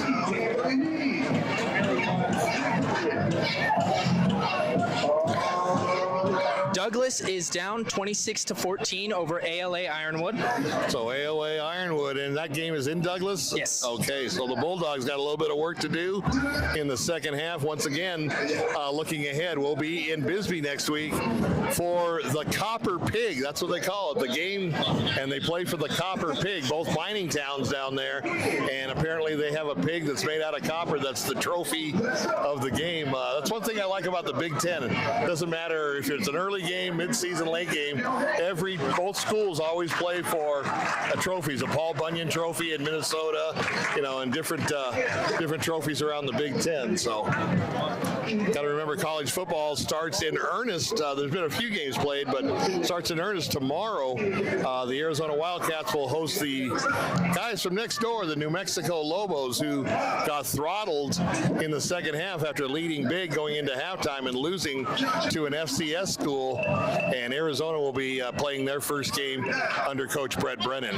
So Empire did play last night, and they ended up winning 14-7 over Sierra Linda up in Phoenix. All right, so the Ravens getting up on that 1-0 record coming out of the gate. That's always good for Empire.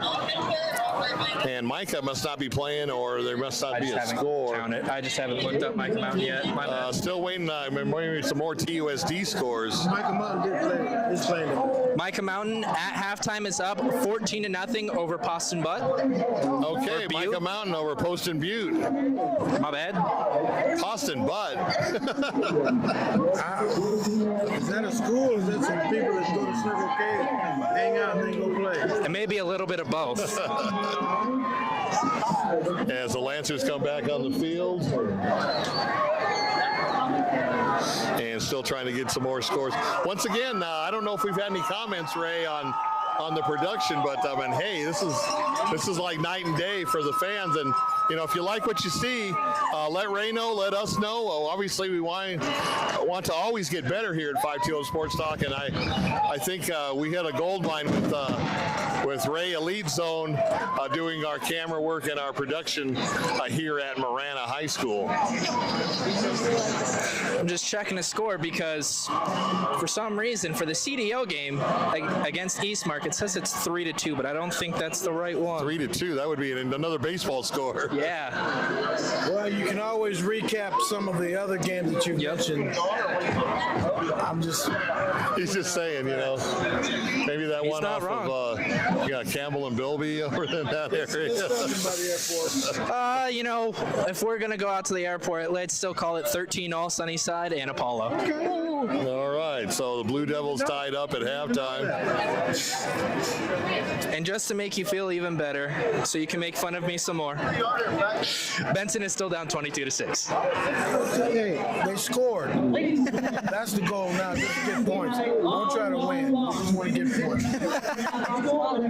Bisbee, everybody has their time. That's true. All right, for a while, and then they'll be up for All right, so we're going to wrap it up. The halftime show brought to you by Mo the Mortgage Lady and CMS Mortgage. We're just a couple minutes away from the second half kickoff here at Marana with the score. The Lancers up 14-9 over the home field Tigers. And one last shout out to the National Football Foundation for everything they do for trying to get some kids better education and opportunity to keep their careers going. Yeah, Tim is just a tireless worker. I mean, he's got that coaching mentality that he's doing at the National Football Foundation. And like I said, he works really hard to give you kids and you seniors opportunities to go play at that next level. But we need you to help out and participate. We had 118 kids sign up last year for the Combine, and only one showed up the day of the Combine, which, that's when you're working as hard as Tim, that's just kind of like a punch in the gut. You gotta help us out. We're trying to help you out. Well, it's not actually a punch in the gut because he did everything that he could. And when these people want to just walk the streets talking about, I wish I had a chance, and they don't take advantage of it, it's a good feeling regardless because he did everything that he could. We advertised as much as we could. And if you don't want to put any effort into furthering your education, then live with the consequences. Yeah, I mean, do you want to play on Saturday afternoon, or do you want to be flipping burgers at Burger King? So, do you want to play again, period? Yes. That's what it comes down to. So keep that in mind. Forget about rodeo vacation. You got spring break 2 weeks later. You can go blow off some steam then, but it's got to be all football in that Combine up in the valley. First year it was at right outside of State Farm Stadium. It was actually 2 weeks after the Super Bowl, and then last year they were at Ottawa University over in the East Valley, and just a lot of kids from Phoenix, a lot of kids from Northern Arizona, and not many from Southern Arizona. So let's make that change. And you can go to the National Football Foundation page, not only on Facebook, but you can Google the website and check out all the things they have to offer. And one.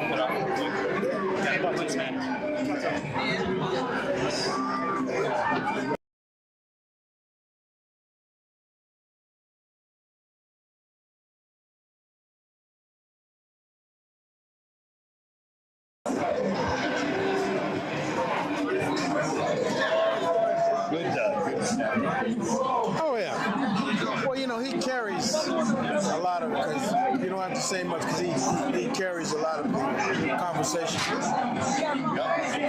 Okay, back to live action, getting ready for the second half kickoff. The Lancers will get the ball first, up 14-9. Excuse me. Young man. Guys. Excuse me. You guys slide, please. Thank you. And deep kick at the 1 yard line. They're going to run it back. Tries to weave in, and he's going to be wrapped up over the 25, about the, we'll call it the 25.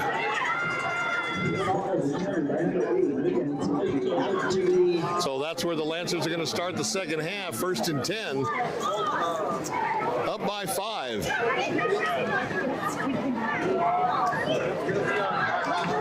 Once again, we want to thank Coach Tim Kish of the National Football Foundation for just an excellent insight onto the game with he and David, checking out the first half action. And also we want to thank the Arizona Bowl for having their presence here as well. Don't forget those late December game. It's always fun to go to.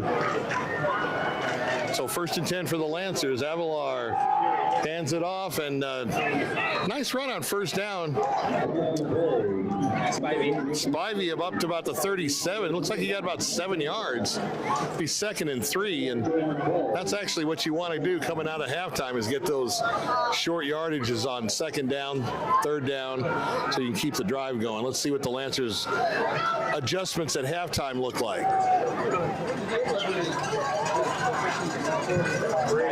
Once again, Spivey, and he's not going to go much anywhere on that one. Well, got the first down, looks like. Pretty close. Close to the first down. That second effort, he kind of got stacked up at first, and then he kept fighting, and that's what you got to do. You got to play till the whistle blows.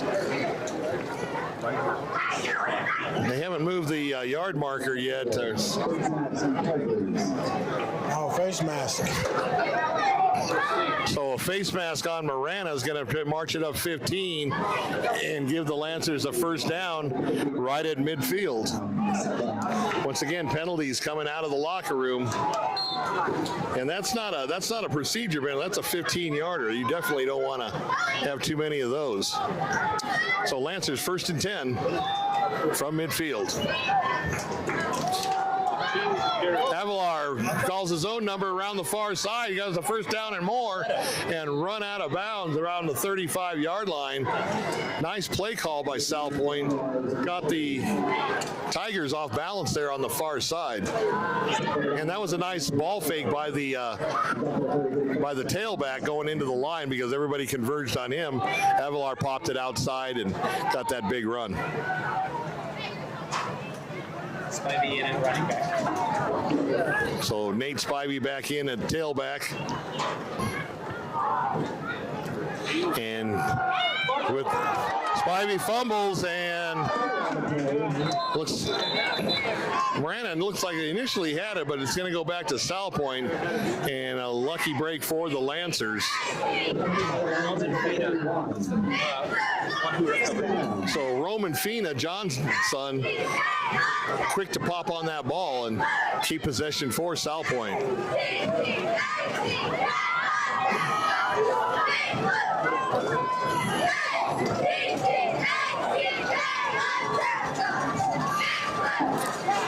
Sal Pointe keeping it on the ground and down to the 25-yard line. Richard Rivera on the carry.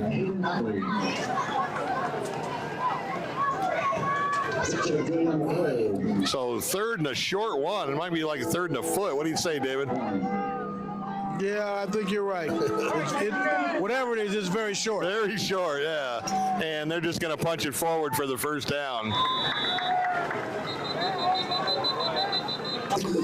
And another flag on the field. So the penalties continue into the second half here in game one. Like Coach Kish said, you know, to be expected, but not this many. And another face mask. That's going to be, I believe, what, half the distance? You see, a lot of times when you don't have a lot of contact in practice, you get this kind of stuff happening because it's never full go. That's a great point.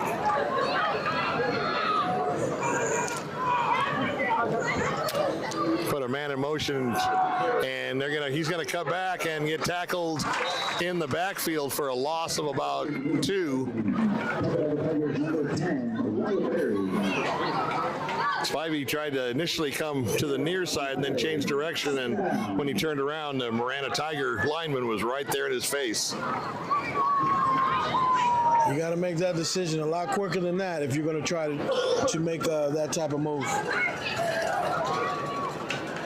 Avila rolls the far side. He's going to throw it. An incomplete pass near the goal line. Look, he can kind of sidearm that, kind of a half thing. Didn't fully follow through on the pass.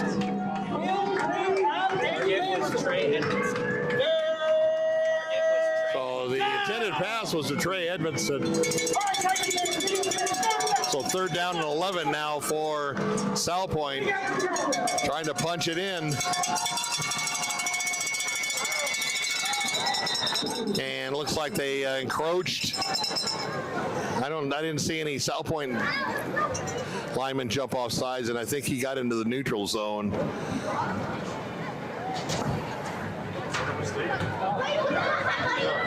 And it is offsides against the Tigers, so instead of 3rd and 11, it's going to be 3rd and 6. And once again, that's not a place you want to make a penalty.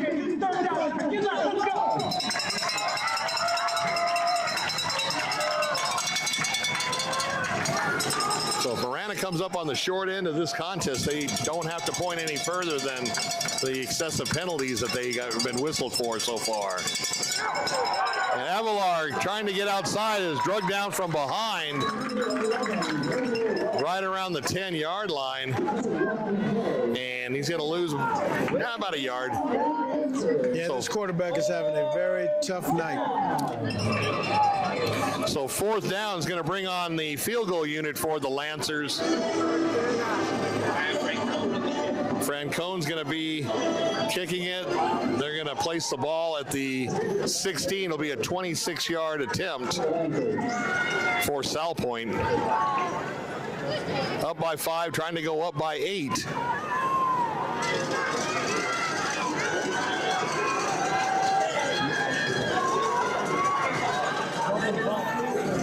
Long count, trying to draw off sides. Low snap, and boots it through.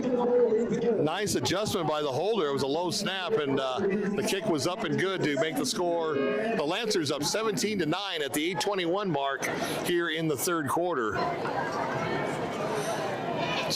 So Sal Pointe comes out of the locker room and puts 3 on the board, David.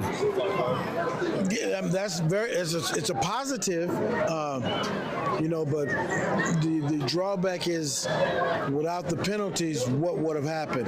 But, you know, you can't go by that, but, you know, you got to just go by what happened. I'm just a little concerned about this Sal Pointe's quarterback situation and the penalties from... Yeah, on the other side, 2 15-yard face masks definitely kept that drive alive. A lot of times face masks are so unintentional, but it's still a penalty. So Lancers now up by 8. And Marana's going to get their first crack at the ball here in the second half.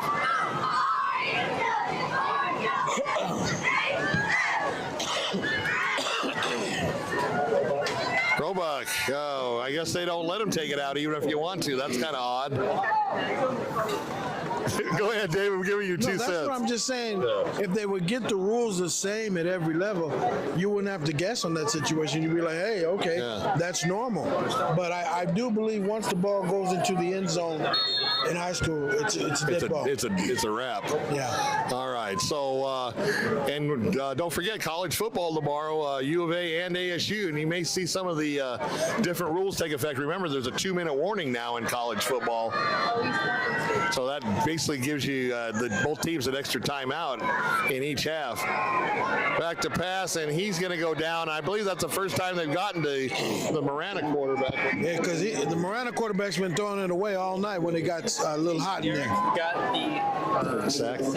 Derek with the sack. And Meyer didn't have time to get rid of it on that occasion. So that's going to make it 2nd and 15 for the Tigers. They got to get out of this end of the field. Little screen pass to the near side. Going to take it up to about the 19-yard line. Gain of about 4, so it's still going to be 3rd and long. And once again, that's not a position you want to have your team in, especially at this end of the field.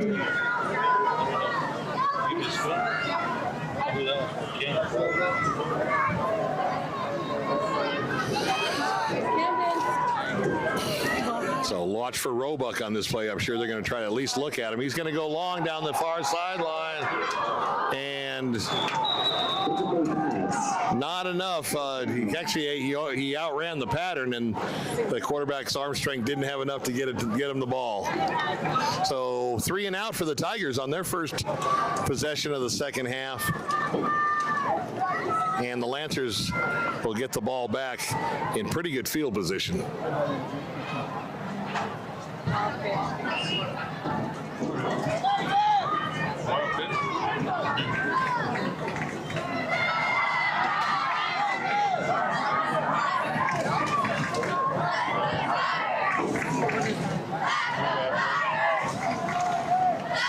Well, Marana back in punt formation. Don't forget tomorrow, Arizona State playing their first game as members of the Big 12 Conference. Arizona goes up against the Lobos, ASU against the Cowboys. Low snap, and he's all kinds of trouble. Gets it away, but it's going to be about maybe a, 5-yard kick, David? Well, actually, it didn't even get to the original line of scrimmage. Okay. Yeah, low snap on that, so that had trouble written all over it from the beginning. Yeah, it wasn't that low. It was salvageable. So Marana putting themselves in terrible position for their defense. Let's see if they can come up big and hold Sal Pointe to no points or maybe 3 points. Let's see what happens. 7:07 on the clock in the third quarter.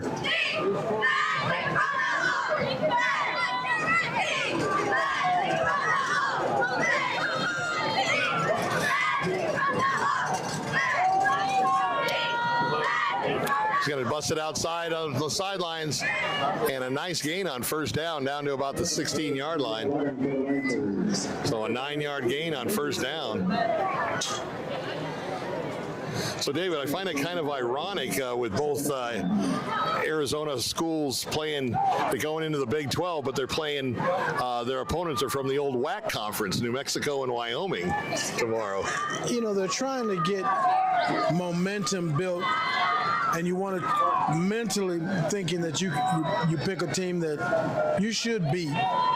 So they're trying to get some momentum together, and on Sunday they can go in and talk very positive during the film session. And that's what most schools do. Very few schools are open up like this here, number 1 versus number 3. It's usually somebody that, you know, you just want to experiment some things on. But I tell you what, the third, fourth game for U of A is no joke. Those teams are top-notch teams, and they need to get these first 2 games out of the way in convincing fashion. Well, Arizona's a huge favorite. I believe last time I checked, they were a 42-point favorite. And that's in the first quarter. Avalar over over the middle. There he is, and tripped up shy of the end zone. But is there another flag on the field? Moyle with a nice catch and run after the reception. And illegal receiver downfield. One of the linemen released early, and that's going to cost the Lancers on a very good play that they had drawn up. Subsequently, tomorrow, Arizona State is a 6.5-point favorite over Wyoming. And Tucson fans, remember, Wyoming is the Arizona Bowl defending champion with a nice win over, what was it, Toledo last year? Yeah, Toledo. They won the year before Ohio State. Man, they won the year before over Ohio University. That's right, the Bobcats. So don't count out the Cowboys. They have a good team. They're breaking in a new coach just as the Wildcats are. And flag on the field. I think they're going to get him for PI on that, which is kind of ironic because in the first drive for Marana, the Sal Pointe defensive back grabbed the arm of Roebuck and there was no call, but they're gonna get him on this time. Curie was open. It's just pass interference on Marana. And that's half the distance to the goal, so that's going to set him up right around the 9-yard line, the 14-yard line. And a first down. And a first down. So once again, Marana shooting themselves in the foot here.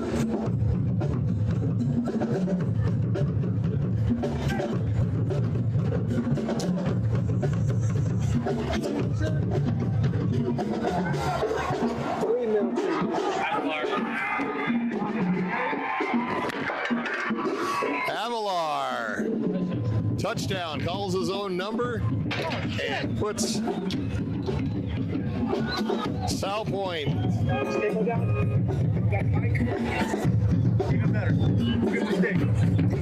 Hey, up here! Can you run down and grab that stick? I got somebody coming down to get that. With a touchdown to put the Lancers up 23-9, trying to tack on 24. I'm gonna grab. He's gonna put it on the table. Oh, you're good, buddy. Here you go. They're very loose on top. And the kick is good. So with 5:55 left to go in the third quarter, the Sal Pointe Lancers 24 and the Marana Tigers 9.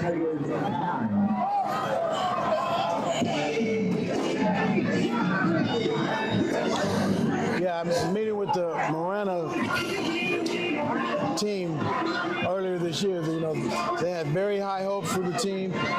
To a man, they wanted to go. They thought they were going to be 10-0. So this may make an adjustment to that. And how are you going to handle your main goal is out the window. Well, when they look at film tomorrow, they're not going to have to look too hard at the number of penalties that either took them out of good field position, or took them out of second and short, third and short.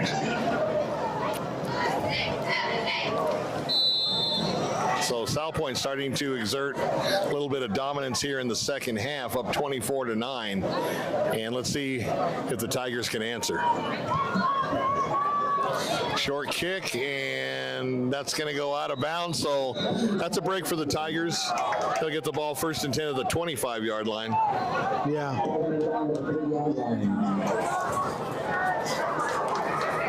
Thank you. They're super loose, bro. Thank you. You know, another thing that a lot of people don't really pay attention to, a lot of times when you're having this type of mistakes, it's because they haven't been pointed out in practice. Right. You know, they just don't call them and they just let things slide. That screen pad never had a chance. When it's considering it's the 25th time they've tried it too. So Smith on the reception, but it went actually a loss of 3. As was that the outside linebacker that came up hard, or it was the perfect read, whoever made it. Over the middle on a bang play, no penalty. I think that is Thomas Regina. It was Thomas Regina. Thomas Regina, our son of our friend Keith Regina. That was a heck of a play.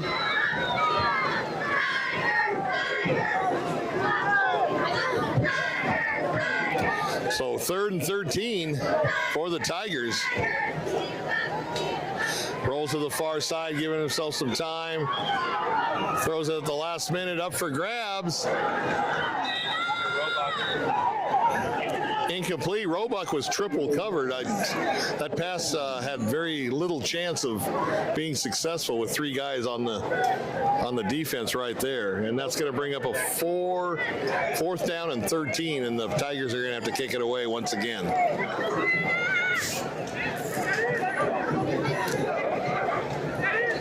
Both Roebucks were in that area. So you had 2 Roebucks in the pass pattern, and ball fell to the turf harmlessly. 4th and 13, 5:17 left in the 3rd quarter.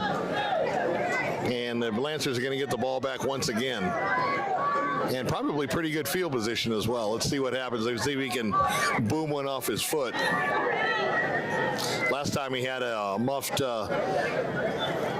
the snap was low. It was catchable, but he didn't have any success and kicked Sal Pointe bringing the pressure and a nice kick. Oh, it's going to get a nice bounce for Marana and going out of bounds right about the 12-yard line. So fortunate bounce for Marana on that. And once again, another flag.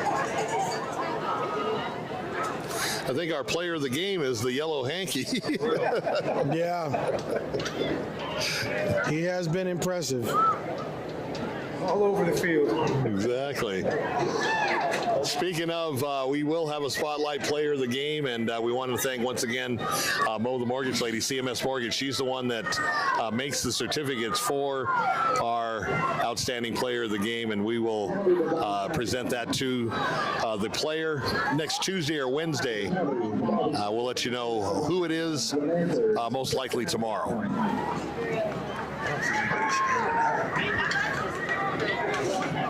Maybe probably. So, hold on.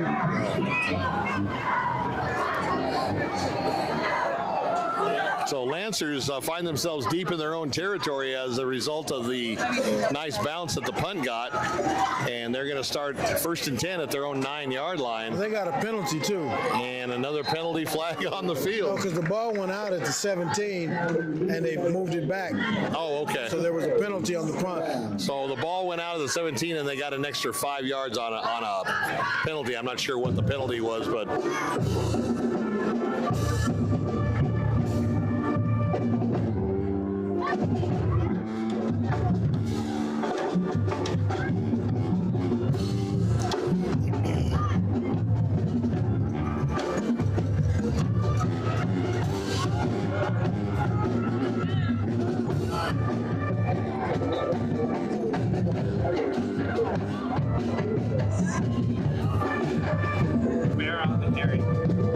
so that running play got 5 yards. So it's 3rd and 5. It's 3rd and manageable. And let's see if the Tiger defense can come up strong on this and hold the Lancers to 3 and out.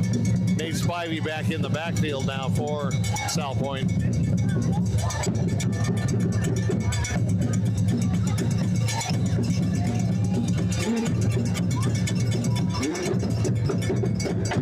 Avalar back to pass. Got some time. Now it breaks down. Now he's getting chased and throws incomplete. So the Marana did their job and 3 and out for the Lancers. So that's a nice break for the Tigers. Outstanding defensive performance by Marana on that possession. Initially, it looked like he had a lot of time to throw it, but that just tells you the coverage was good downfield. we got a score, maybe a Sunnyside score? It is a Sunnyside score. Apollo is up 20-13. Just trying to make it exciting. So Apollo comes back, takes a lead. We'll see if the Blue Devils can come back. 3:44 left in the third quarter here at our game. We got severe substitution problems with both teams as well. Then Phoenix Christian may have that issue because Benson just scored again, 22-14. Oh, Bobcats coming back over in Cochise County.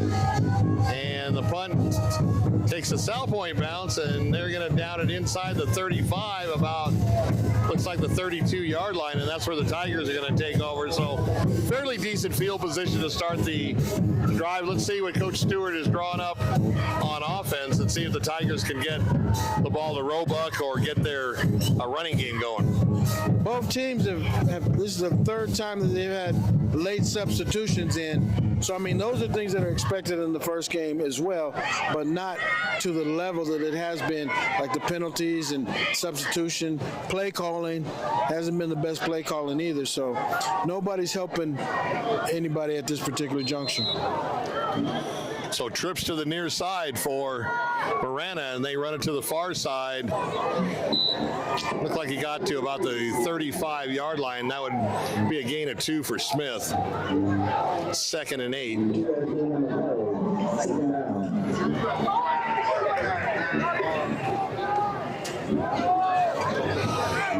Once again, we want to thank Ray EliteZone for just such tremendous camera work and production on this. Marana with a big hole up the middle, and first down and more. Smith once again, a 2-yard carry, and then busted up right up the middle.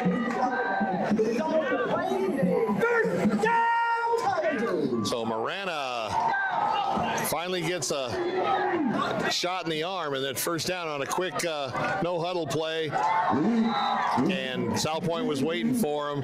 Looks like a loss of about maybe a half a yard, maybe 1 yard. And we'll call it 2nd and 11. So under 2:30 left to go here in the third quarter.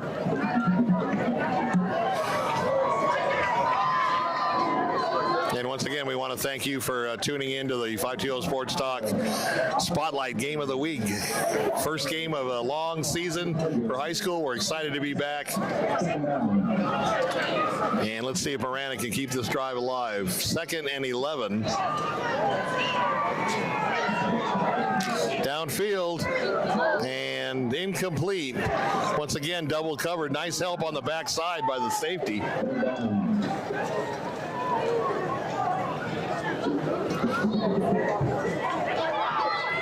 Does it seem, David, that they're kind of trying to force it to Roebuck? It seems like there's such a big gap between his ability and the other receivers' ability that they're willing to risk throwing it to him compared to the other receivers.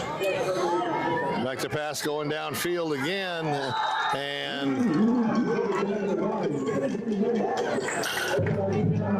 Roebuck with the catch that time over the middle.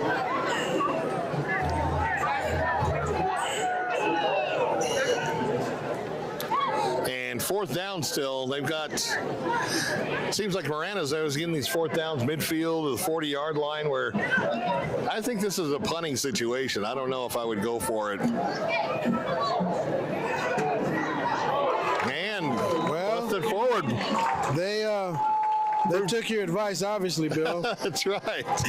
So a quick and got the first Casey down. Garrett with that. Taylor with that quick hitter up the middle, and just enough for the first down, but a nice run puts the Tigers back in business. 1st and 10 at the 47, or excuse me, 37. And incomplete pass. So Sal Pointe came with the pressure up the middle, and Marana had to dump the ball off incomplete, but no loss of yardage. 2nd and 10.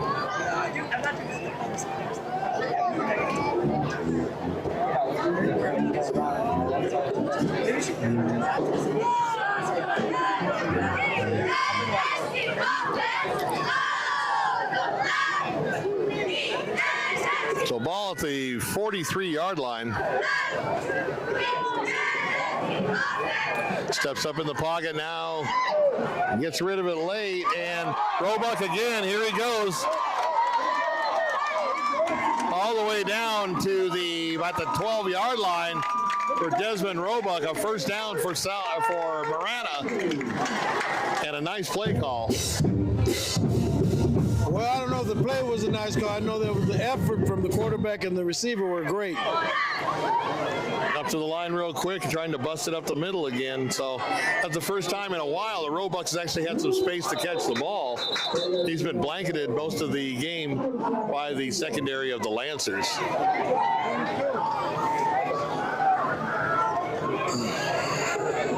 So 2nd and goal. Oh, there's a flag on the play and personal foul on Sal Pointe. That's going to be half the distance of the goal. That's going to set up Marana.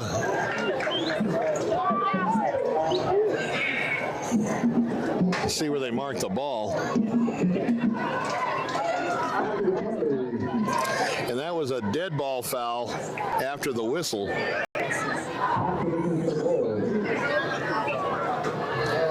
Looks like the ball's about the 2-yard line, David. Yeah.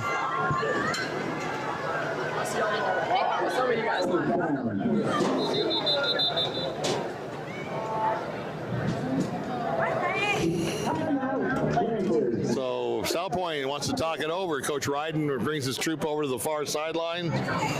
Marana in business. They need to get this score, tighten this game back up. 55 seconds left to go here in the third quarter. Here's some score updates from Matthew.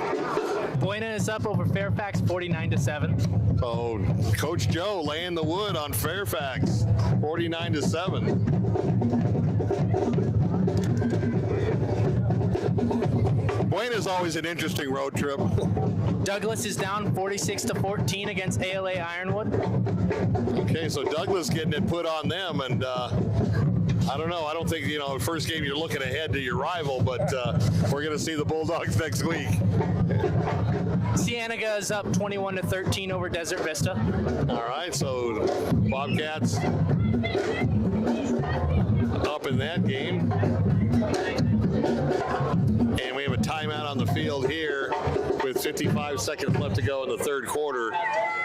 Lancers up 24-9, but Marana threatening.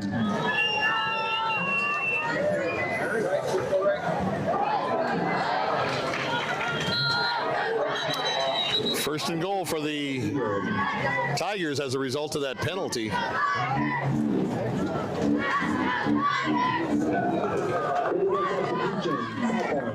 And another penalty on Sal Pointe. Now they're getting the yellow hankies thrown their way, David.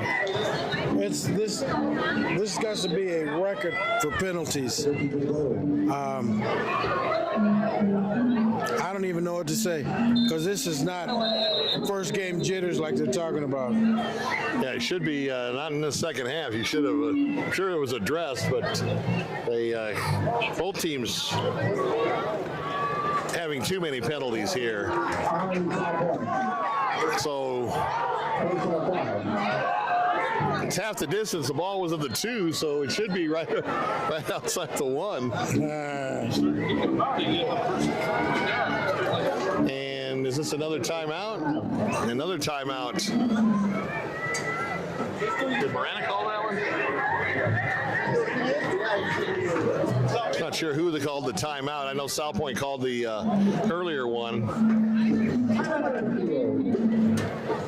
And so both teams going over to their coaches. This is a very, very important possession for Marana. If they score, they're back in the game. Oh, this is huge. Taking a break in our action up here, we have Push Ridge up 35-3 over Sholo. So Push Ridge coming out of the gate strong up in Sholo. 20-13. I didn't ask you to, did I? You just gave me that look. Gave him the David Adams look. I'm just the death happy stare. you're here. Okay, so first and goal for the Tigers. Trying to punch it in. And another penalty.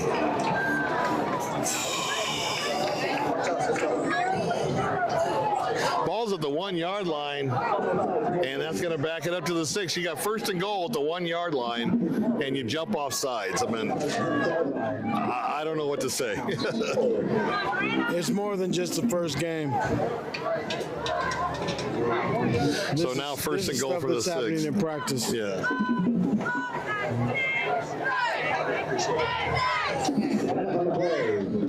Up the middle for a small gain. Justin Smith with the carry. He got a couple yards, so ball at the 4. Second and goal.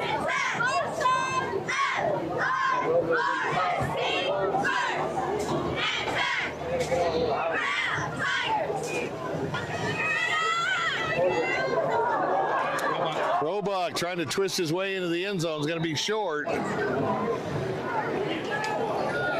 don't know if he even gained. He might have gained a yard on that, David. What do you think? No, he gained a couple yards because they got moved back, remember? That's right. To the 6. Okay. And finally in the end zone for the Marana Tigers. Smith carries the ball over. Fireworks go off as Marana on the board here in the second half.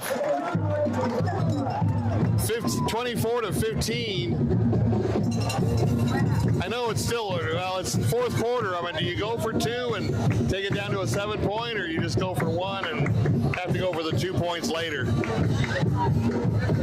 David says just kick the extra point. I would just go for the extra point.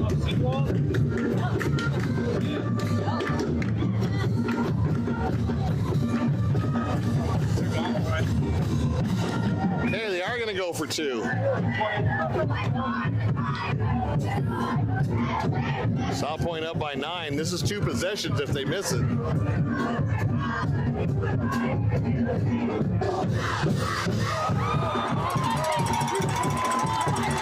2-point conversion is good. So on his back, he makes the catch. Sean Roebuck on the catch from his back. What a great play. And, that's actually a big play because had they missed it, it would have been a 2-possession game. And now they're only down by a touchdown. That was huge. And we got Matt the Magician here with another score update. Heading out to Morenci. Morenci is up 14-0 over Round Valley. Was that the 2-0 game that we had earlier? No, that was Thatcher. Thatcher, okay.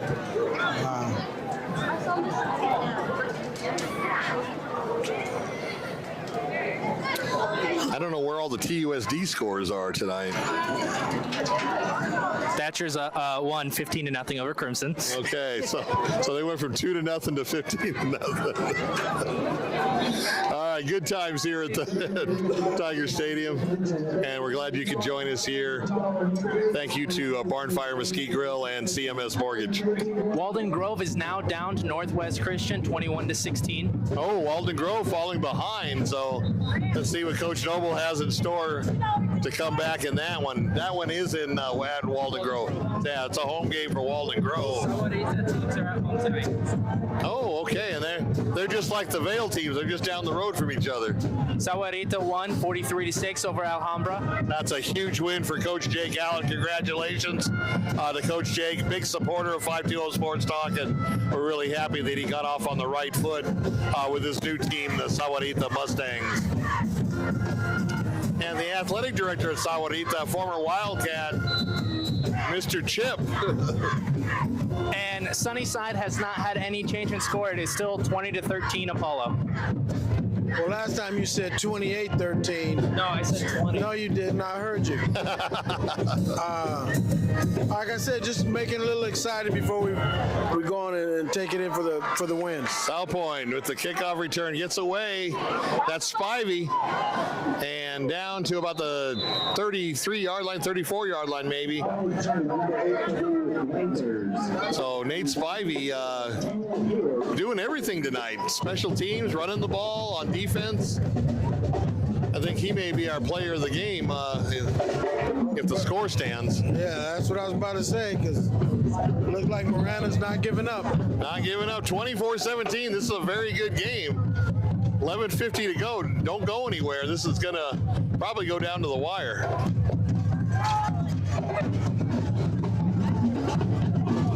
First and 10 at the 33 for the Lancers. Avalar hands off up the middle, and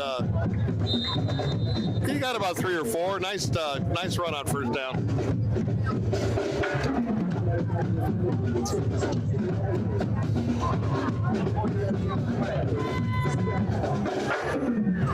So 2nd and 6.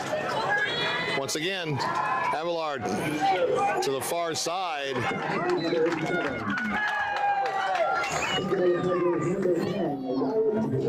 So we got a couple more yards.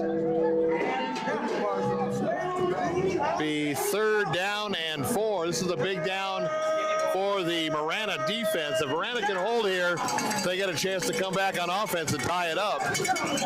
Well, there's still a lot of time left, so nobody's doing any long drives.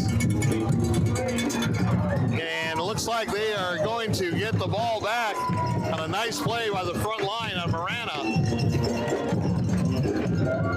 So Marana scores that touchdown, gives them the defense a little bit of life there.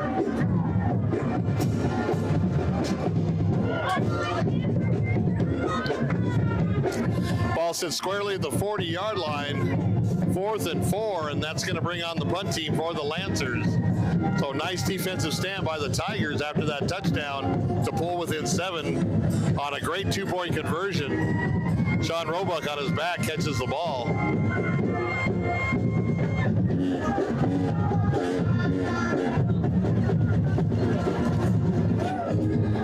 Marana sets up the return. Going to be a fair catch, and inside the 20, they'll probably mark it about the 18-yard line, and that's where the Tigers will start 1st and 10.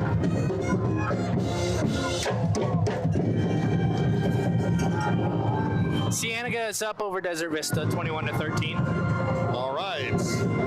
Justin Hargrave's team still maintaining the lead there. Is that a game in Vale? Yes. Okay, so the boys from Vale, as they like to call themselves, up in game 1. We got a game going on down in Benson, 22-20 against Phoenix Christian. So Benson just down by a couple, or are they up by a couple? Down by a couple, all right. I'm sure they feel uncomfortable this late in the game and then start close. Hopefully, it would be nice for Benson to pull something out like this, to get some momentum for the season going. That would be wonderful. Running off 2 wins in a row would be perfect for them. They won last week. So once again, the Yellow Hankies dead ball foul, late hit out of bounds. So it's to the point now, who really wants to win? Right. So let's see who's going to be executing better here in the 4th quarter. Just a tad under 10 minutes, 9:58 left to go in this one.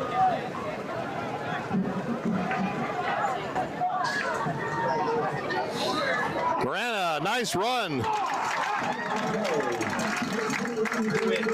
DeWitt gets down into Lancer territory about the 48-yard line. So 2nd and short. That was a nice run. And here we go on the far side, and first down for the Jackson Sharp for the Tigers. Gives the Tigers a first down and the drive alive. Tigers looks like they get a little bit more spunk coming out on offense now after that last touchdown. And this no huddle offense is really going in favor of Marana. So Marana ready for that one. No gain on the play. It'll be 2nd and 10. And just like David said, no huddle offense definitely playing a part here, at least on this drive.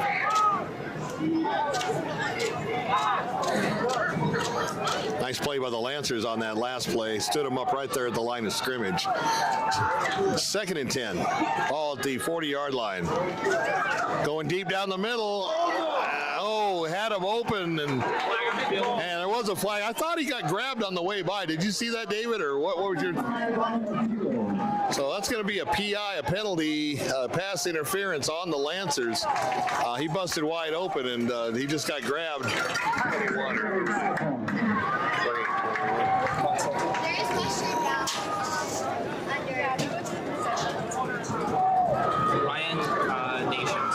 Nations with the pass interference, and Tigers moving down the field. 8:43, still plenty of time, but they got the ball now at the 25-yard line. 1st and 10. Rolls to the near side, running out of room. He's going to take it himself, and a nice little gain when he had really nothing happening downfield. Nice job by Meyer on that play. Looking. The Sal Pointe secondary had good coverage on it, and he just took it himself and had a good run. Back up to the line of scrimmage once again. Now, David, you were talking about those short runs up the middle, just kind of loosening things up, and another flag.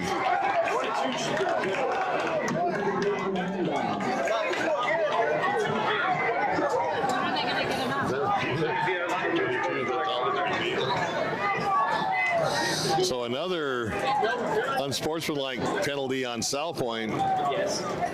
Thomas Regina, that's his second one. So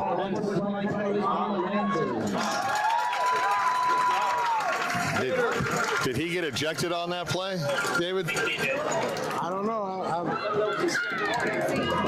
Apparently not.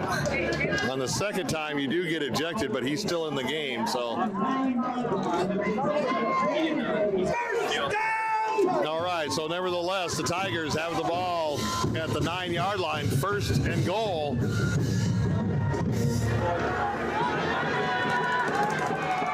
Back to pass. Here comes the rush up the middle and over the middle. Incomplete pass intended for Roebuck, and just a little high, but good coverage by the Lancers. 2nd and goal. So just as Sal Pointe had an advantage keeping their drives alive on Marana penalties, it's the other way around now. Taylor with a tough run up the middle, still on his feet.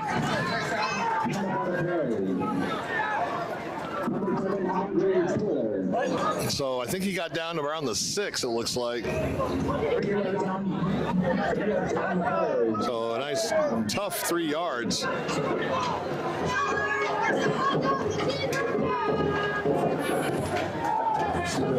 Truck over there. I think we're gonna have to get some confirmation. That's truck. I was thinking that by the key. Well, I mean, you're not on the property. I'm sure you did. This kind of stuff here. Here it is on the outside and in for the Sean Roebuck. Almost took the rough out on that one. As the fireworks fly here in Tiger Stadium. And look at that. We're 1 point away, David, for having a tie game. Wow. So this game, in spite of all the penalties, has turned out to be very exciting, and we're an extra point away from tying it up.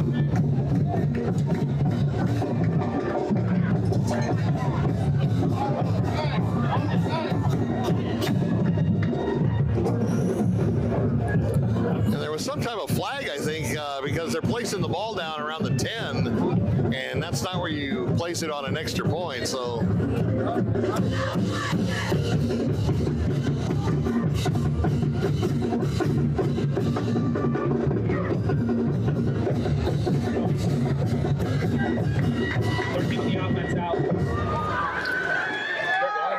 They're going to go for 2. Interesting from the. I love it. I don't like this call at all, but we'll see what happens. I love it. You love it? Okay. Yes. Let's see what happens. Let's try to win. To the corner on a corner route. And incomplete and a penalty. He was all over him. Let's see if they call him for pass interference.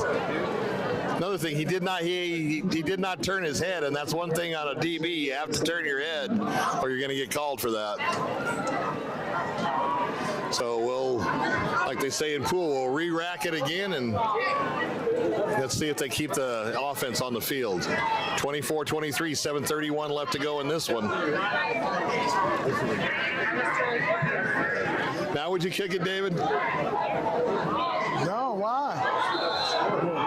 Okay, offense on the field. Smith is short, so Sal Pointe. Yeah, I would have kicked it. Wait, they took the touchdown off the board, so.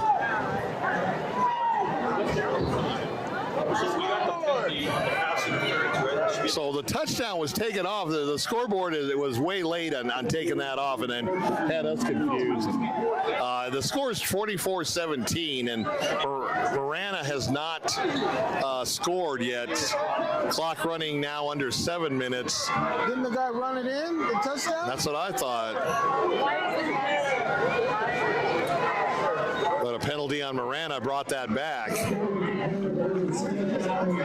4th and 2 now from the 2-yard line. Oh, I guess he didn't score. Big play for Marana now. That's why they had him out so back there. Back draw. Roll it off. And another flag.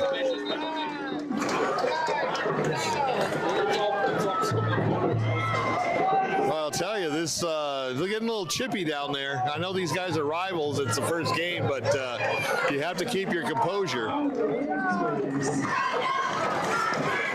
That could be an automatic first down, David. I don't know. What do you think? I want to know what happened to the touchdown. So do I. Why did they call that touchdown back? I don't know. That's got to be first down. That's got to be a first down. So I don't know what's going on. There's a lot of confusion on what down it is, why the touchdown was called back, the timeout. Maybe we can get this sorted out, and maybe Matt the Magician can come out and give us a score update. Well, we got a final score. Benson lost 22-20 to Phoenix Christian. So Phoenix Christian comes down and gets out of Benson with a 2-point win, but good showing for the Bobcats coming Isn't he back. the scorekeeper? He's just a scoreboard guy. Oh, it should be a first down. I thought they scored on the touchdown too. They called it back for some reason. I have no freaking idea. So I have no idea. So the big mystery is why they took the touchdown off the board. Nobody seems to know. With that penalty, it should be first and goal from inside the 1. All kinds of confusion going on here on the field. Maybe the refs are having a first game jitters. They've thrown enough flags. Yeah, they've thrown enough flags tonight. So is it first down? Fourth? First down on the 1.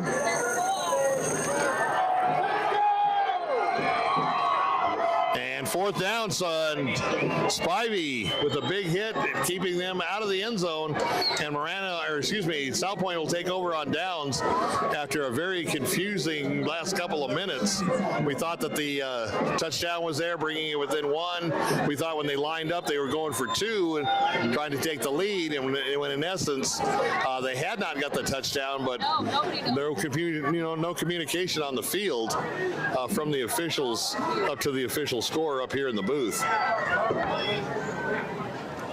We got another score out on the sunny side Apollo game. It is 20-all. So Blue Devils coming back to tie it up. I'm trying to tell you, man. So 1st and 10 from the 2-yard line for the Lancers. Dodging a bullet there to keep the lead intact. Avilar's had his problems with the snap, with everything, and he got it. And we have another safety, hopefully. Let me see. They haven't, Marana's the guys think it is, but they have not signaled it from the officials. No safety.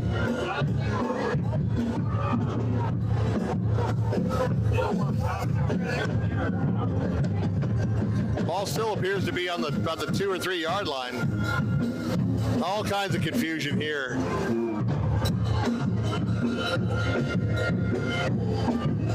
2nd and 9 from the 3.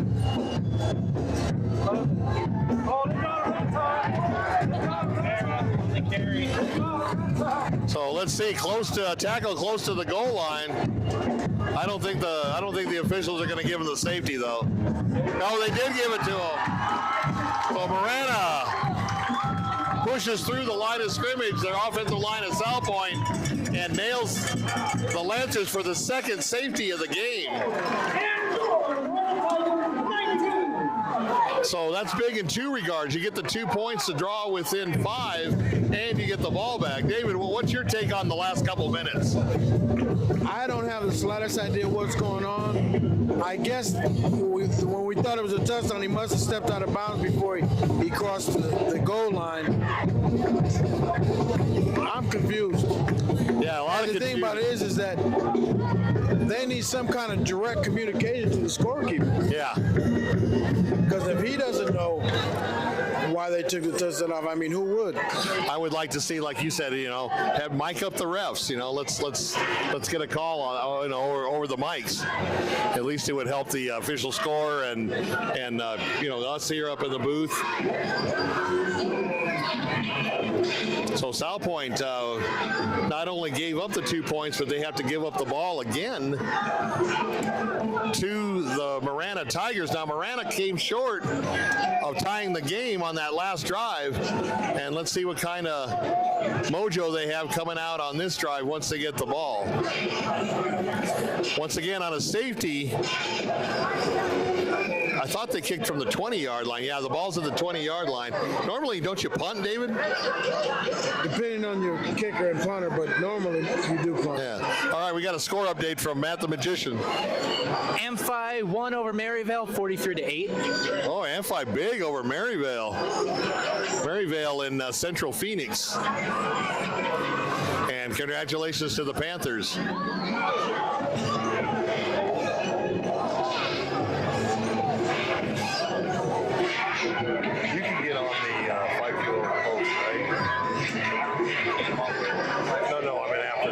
Can you put all the scores on there? I got to be on the feet. I'll be getting ready for the feet. I'll send you the logo and just put the scores. So crazy game. We still got 5:29 left. 24-19 now as a result of that last safety. And that's the 2nd safety that the Tigers have gotten against the Lancers. When was the last time you saw a game with 2 safeties in it? I've never seen a game with 2 safeties. It's one of those prop bets on the Super Bowl, the 500-1, Mountain View came up on top of Gilbert 23-21. Oh, okay, Mountain View in a tight one, but a win for Coach Johnson and the Mountain View guys, the Mountain Lions.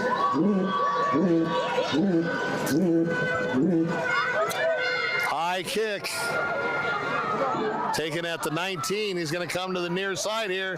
He's got some blocking, cuts it up, and falls forward to about the 47-yard line. And that's where the Tigers will take over 1st and 10. Roebuck once again. Now, David, what do you do? You got 5.5 minutes left to go. Do you keep it on the ground and run that clock? They haven't had a lot of success on the ground, but what's your take on They that? got to get it into their best players' hands, but safely. Tight formation for the Tigers. They're going to throw over the top. Goes up the ladder. Desmond Roebuck down the sidelines and out of bounds. He climbed the ladder for that one. So 1st down for Marana. Good way to start the drive. One play on 1 first down. Sal Pointe looks a little tired. I don't know. That no huddle offense, baby. Yeah, without a doubt. Everybody is playing like they practice.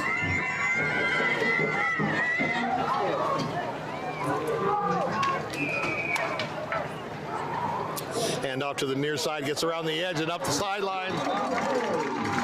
Close to another 1st down. Knocked out of bounds. Taylor on the carry. Now, if you're Marana, the last thing you want right now is a motion penalty. You got 2nd and 1 or a turnover. 2nd and 1. First down and more, right up the middle. Taylor again to the 20-yard line.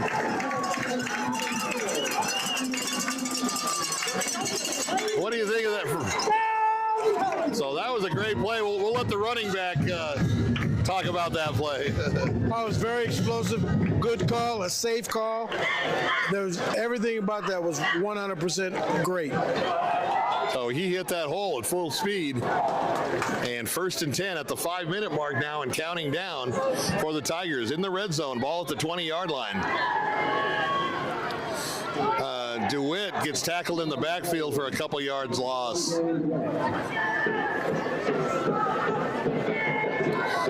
Boy, Taylor has really shown a lot of tough running, not only up the middle, but just hitting that hole hard and just shedding the first tackle behind the line and getting into that linebacker secondary area. While we're waiting for a play here, Catalina Foothills lost to Combs 28-21. Okay, so Catalina Foothills on the short end to Combs. And now 2nd and 13 as a result of that loss on the play. Back to pass. He's going down the middle, going for it all. Here's Roebuck. Touchdown! What a catch by Desmond Roebuck. Are they calling him out of bounds?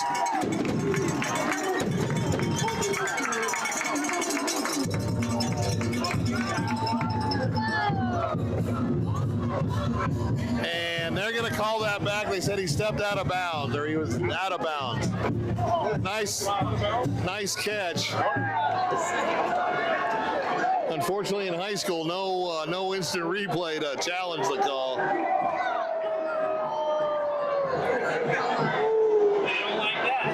Marana crowd showing their displeasure on that call. 2nd and 13 now. Tremendous effort by Roebuck. Just dumps it off. And they got something going here up the sideline. DeWitt down to about the 13-yard line.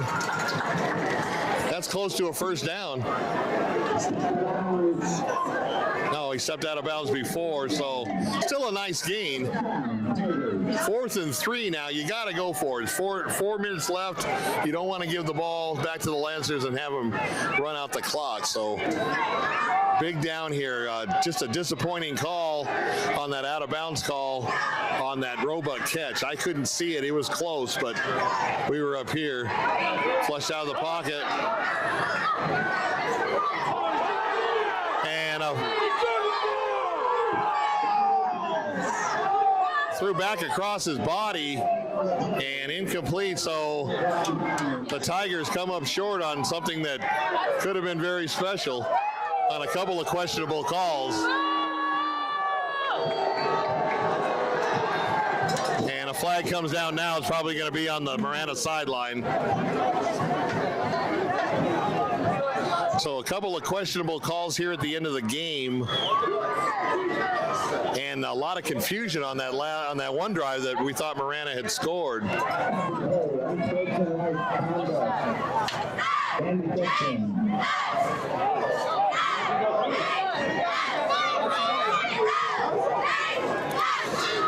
So now Marana defense going to have to come up big. I don't see Sal Pointe throwing the ball. They're going to try to keep it on the ground, I would think. They need to get a first down. Yeah. Oh yeah, definitely. Coach got ejected. Who, Stu? From Marana. This one here? Yeah. So Coach Stewart ejected. I don't know what happened, but like I said, a couple of questionable calls there at the end of that drive. Actually, there was only one questionable one, and that was the last play. The other one, they're saying he got him out. That's Avalar going downfield. Got a man open. And what a catch. Morgan Keary hauls the ball down, and that was a huge play for the Lancers.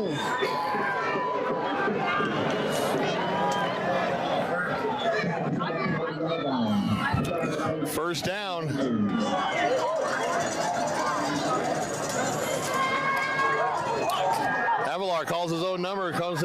sideline, gets around the corner and dragged down from behind.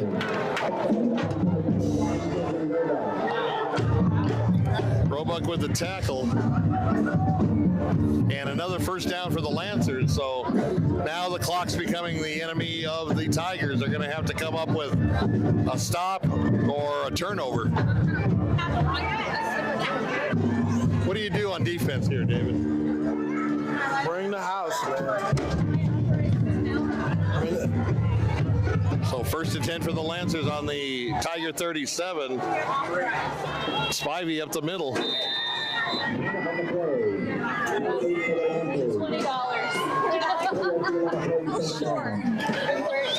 So short gain, but that keeps the clock running.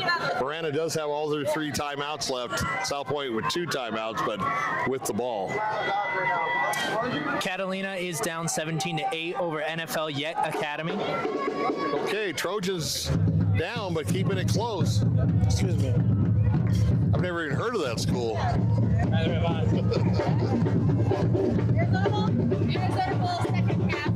Sunnyside is down to Apollo 27-20 with about a minute left. How much time left? About a minute. About a minute, okay. That's how we do it. Wait till the last second to pull it out. That's what Benson was doing. They're taking a book out of your guys' strategy. All right, second and 5, 2:26 left in this one, 24-19.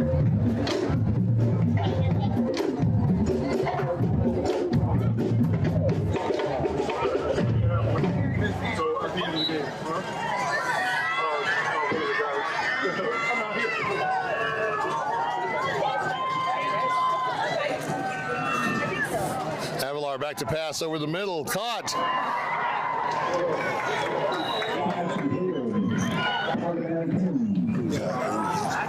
19-yard line. Sal Pointe looking to put some points on the board, and that was Boyle on the catch. So 3rd and 3.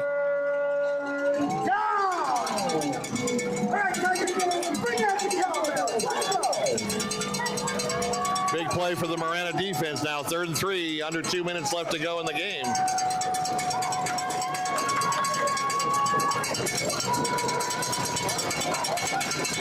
Oh, Sal Pointe jumped. Ball start on the Lancers. The center picked up the ball, and that's going to cost them 5 yards. Now 3rd and 8.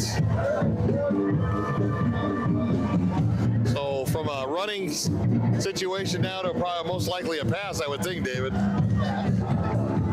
Man, there's so many mistakes in this game. I don't even know what to think.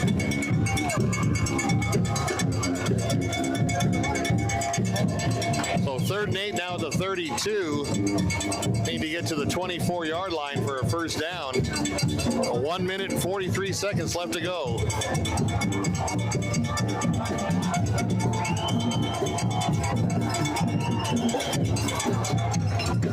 Avalar throws it way out of bounds.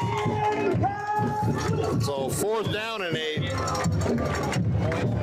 Boyle was a target, but he would have had to have been 12 feet tall to get that one.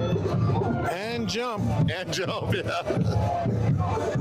So 4th and 8. This is right now the play of the game. If Marana has any hope, they've got to stop him on this one. Sal Pointe looks like they're lining up for a field goal. That would make it an 8-point lead. Still a 1-possession game.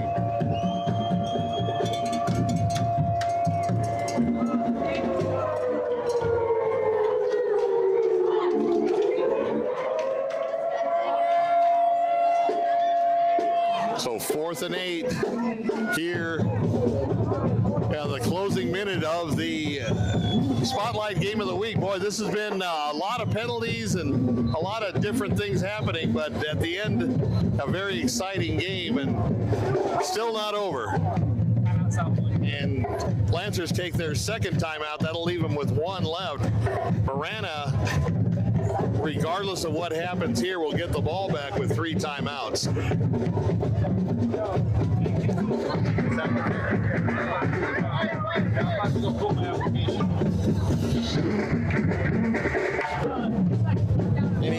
nights yet?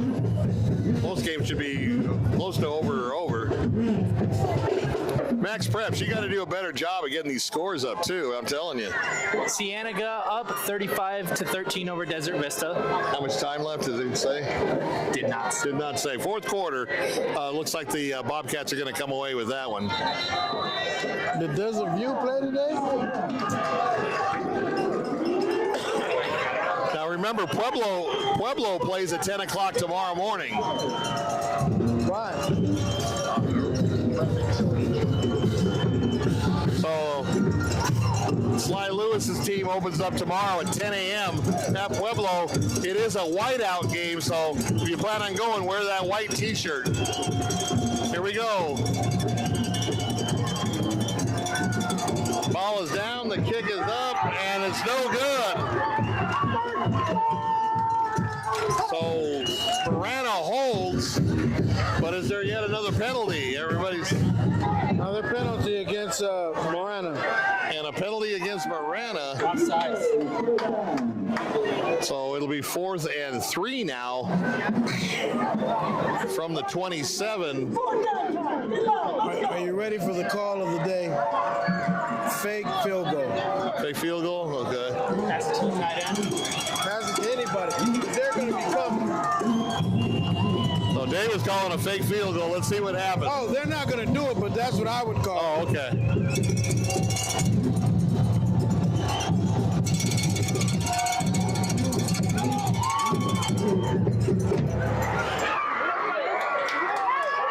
Missed it. Wide left. And Marana still has hopes with $1:32 left and 3 timeouts, David. What do you do? Their coach has been ejected from the game. Get it to number 1. That's their playmaker. Yep. So Tigers with 3 timeouts and 1:32 left to go on the clock. During the switch of possessions here, Desert View is on top of Willow Canyon 14-8. Oh, now Max Preps decides to catch up the scores. All right, so Desert View looking good. And out of bounds. Nice play to save that timeout. Dominic Solito on the catch on the far side.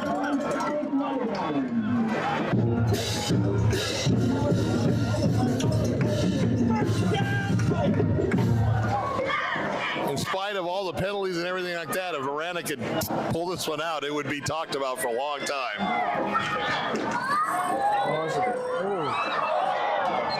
Tipped initially and falls incomplete, intended for Roebuck.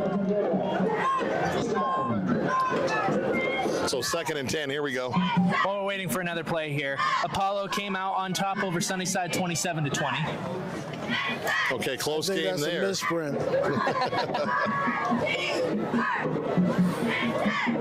Where did they play at? Sunnyside. So any Tucson South Mountain score or anything? See if Tucson High decided to throw it up. Nope. Max Preps, you're killing us.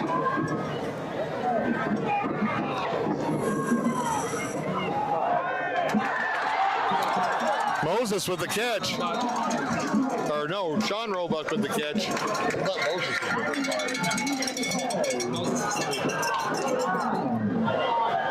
So 3rd and 1, not quite to the first down marker. Once again, you know you're going to give it to DeWitt. I'll tackle to get the first down. Under a minute now left.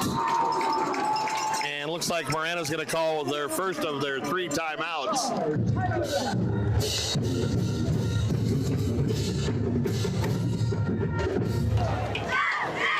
I don't know, David. I would even try maybe with the 2 Roebucks, maybe a little hook and ladder play up the sideline. I don't know. I know it's a little razzle-dazzle. No, I don't have a problem with the call. Just whatever happens, the ball's got to get into number 1's hand. That's their playmaker. Right. Somehow, whether it's a screen, a bomb, something, that's the guy that makes the plays for him. So this game, even in spite of all the miscues and penalties, coming down to the last 56 seconds, and that's what you want. here on our first Spotlight game of the week. Once again, Ray, EliteZone, thank you so much.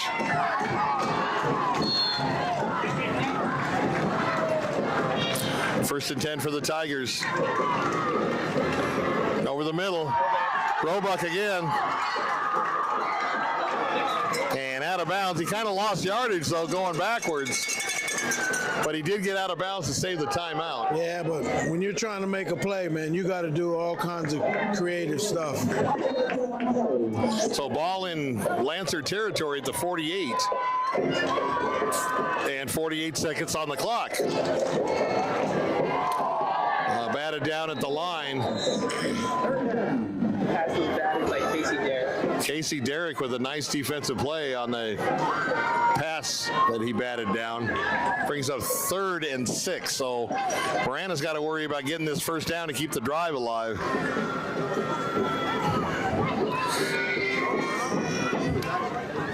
Do you do something over the middle and use a timeout, or you try to go sideline, David?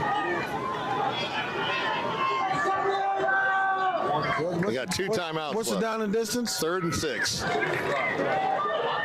Yeah, I try something over the middle. Over the middle, okay.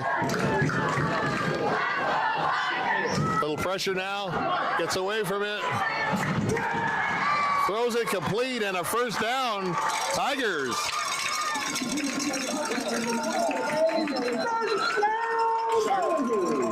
Sharp with the reception. 38 seconds left to go. Marana down to 1 timeout as they call their second one now. Cienega is up on top of Desert Vista 35-19. So once again, thank you. And boys from Vail look like they're going to start out 1-0. So you got Empire winning last night. You got Cienega winning. And how about that Micah score? Give me a second. Okay.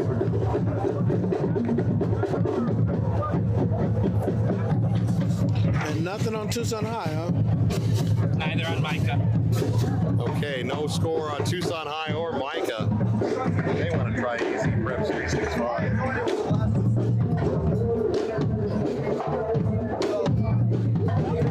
So it all comes down to the final 38 seconds. Lancers up 24-19 over the Tigers here at Tiger Stadium. Both teams with 1 timeout remaining. So you want to save that last timeout, so we probably are going to look at maybe sideline routes, David. Yeah, you got you. Well, you really don't need. Oh, a run. And he gets up, gets some great yardage, another first down. Did he get out of bounds? Well, they'll stop the clock to move the chains. Taylor on a nice run, kind of mixed it up. Quickly up to the line. Go the Tigers. And encroachment by the defense is going to add 5 more. 27 seconds left in this one. So penalty on Moyle. That's going to be 1st and 5. And you got the Tigers now in the red zone at the ball at the 16-yard line. Micah Mountain came out on top of Possum Butte 17-8. It's a lot better on that. So Micah Mountain, so all 3 Vail schools win. Here he goes around the corner. Keep it on the ground with under 30 seconds left to go and only 1 timeout. Clock running. They get up to the line really quick. Another one.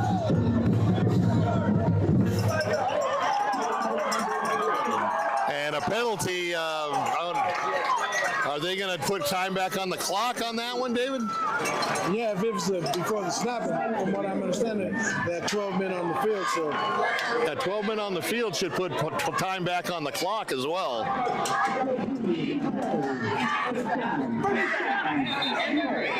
Yeah, they got to put some time back on the field on that. That's a dead ball foul. They should have 23 seconds or so left. So let's see. They should. The dead ball foul, as far as I know, that time should go back to 23 seconds.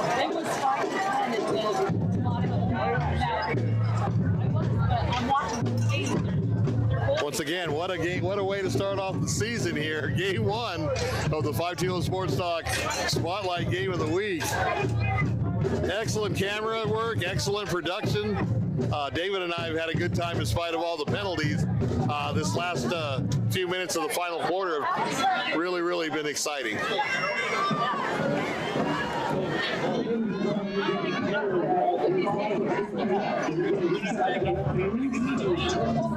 Yeah, I thought so. 20 seconds on the clock now. Yeah, anytime a dead ball foul, you can't. You have to put that time back on. Play shouldn't have ran. Yeah. I thought there was 23 seconds, but they've got 20, which is 4 more than it showed just a second ago. Here come the Tigers out on offense. A touchdown wins it here. And if that's the case, those 2 safeties played a really big part in this game. Trips to the far side. Now they're going to put Roebuck in motion. Now they're actually going to switch him over to the left side.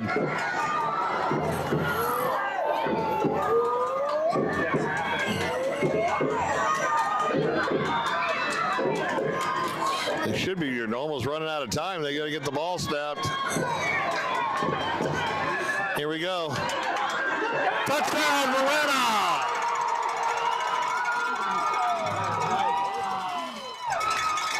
He was wide open.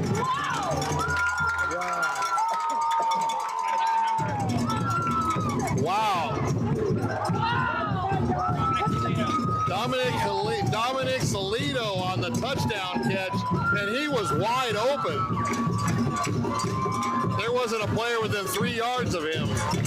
25-24. Another penalty flag, most likely an unsportsmanlike. They'll probably take that off on the kickoff. Is that how it works, David? Yeah. Okay.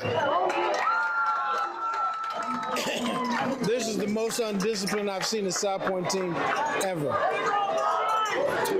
Well, the Coach Stewart got ejected, and the Tigers still come back and get the go-ahead touchdown. We still have 17 seconds left. Regardless of the extra point, David, on the kickoff, would you kick a squib on the ground to keep the clock going? Yep. Okay. Boy, what an ending here in the fourth quarter, boy. You can't get any better than this on game 1. And once again, we thank all the people for tuning in. We hope you like the new format. Ray does a heck of a job. Ray's going to be hanging out with us. We're going to make sure one way or another he doesn't fly the coop. And don't forget, Ray also does the youth football on Saturday, so definitely check out his productions. We'll get you the site. Where do they go to watch the game? Either Benson, wherever the Rams are going. Okay, so 2-point conversion. So it makes the score 27-24. So now Sal Pointe has to score a touchdown to win the game. That was a very smart call on the Tigers' part. Thank you to Isaiah Winfield for putting in the chat. Tucson High is and South Mountain is still going on, 50-14. Tucson High. Tucson High, Coach Nevilev laying the wood here to South Mountain, 50-14. And thank you for giving us that update. We really appreciate the help from the viewers. Much appreciated. And I hope you like this game as well. 27-24, 17 ticks left on the clock. Like David said, I wouldn't kick the ball in the air. I'd keep it on the ground low, keep the clock running, make it. They're not gonna. Chances of them running it back to the house on a kick like that are slim to none. And you certainly don't want to kick it out on touchback and not have any time go off the clock either.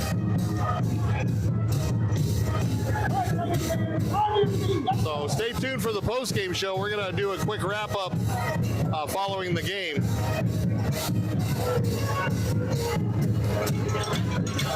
I'll give Bianchi some love.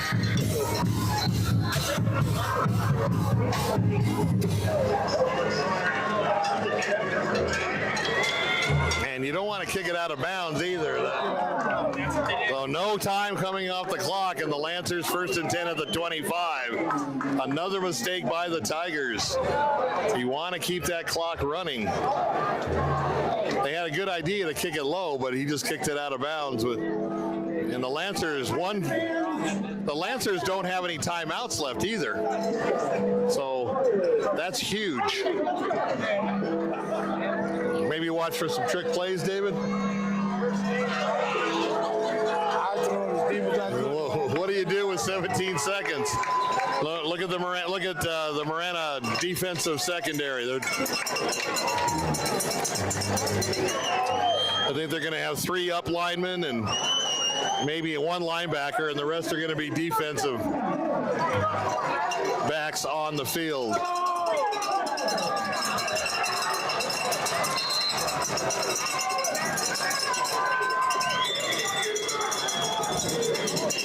Back to pass, Avalar, a little bit of pressure, steps up, long pass, intercepted, and that is the game. Desmond Roebuck with the interception to snuff out any chance of Sal Pointe, and Desmond Roebuck will be our spotlight player of the game.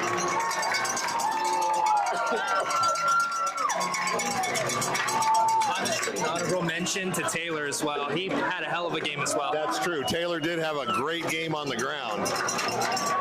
But Mr. Everything, offense, defense, special team, Desmond Roebuck turns out the lights for the Sal Pointe Lancers. And David, when was the last time Sal Pointe started 0-1? I don't know, but when is the last time that Sal Pointe has been this undisciplined in a game? I can't recall it ever.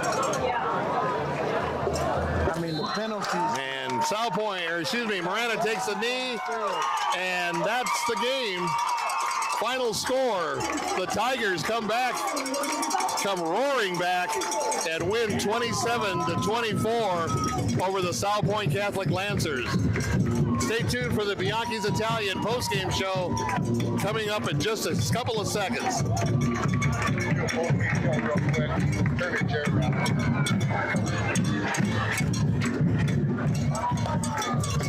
Just kind of check out, set up the camera for the post-game show. Just bear with us.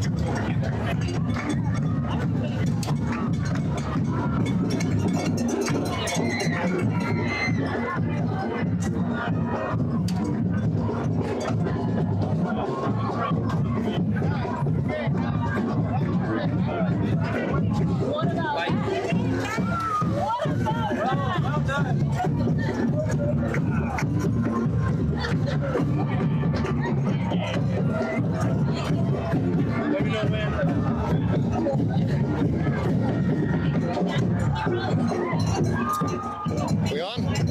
All right, welcome to the Bianchi's Italian post-game show. Bianchi's Italian Speedway in Silverbell. Been serving the best pizzas and pastas in Tucson since 1977. Be a great place to go after the game. So 27-24, Tigers come roaring back, get the win in a flag-filled game. A lot of mistakes, a lot of penalties, kind of an ugly game overall. But what do you say about that ending, David? Sal Pointe didn't want to win. That's all I can say. And Marana did want to win, so it wasn't just like Sal Pointe screwed it up. Marana made the plays when they needed to make them, and took the ballsy calls too. You know, going for 2 and things like that. True.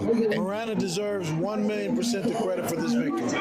You know, and also a lot of teams would have, kind of hung their heads after those controversial plays in that possession before, where they thought they had the tying touchdown, and it was called back. There was a lot of confusion on the field, and they ended up turning the ball over on downs to Sal Pointe. Now, the point that I was making just before the end of the game, David, those 2 safeties now have come up big because they lost by 3. Sal Pointe, Marana gets 4 points on safeties.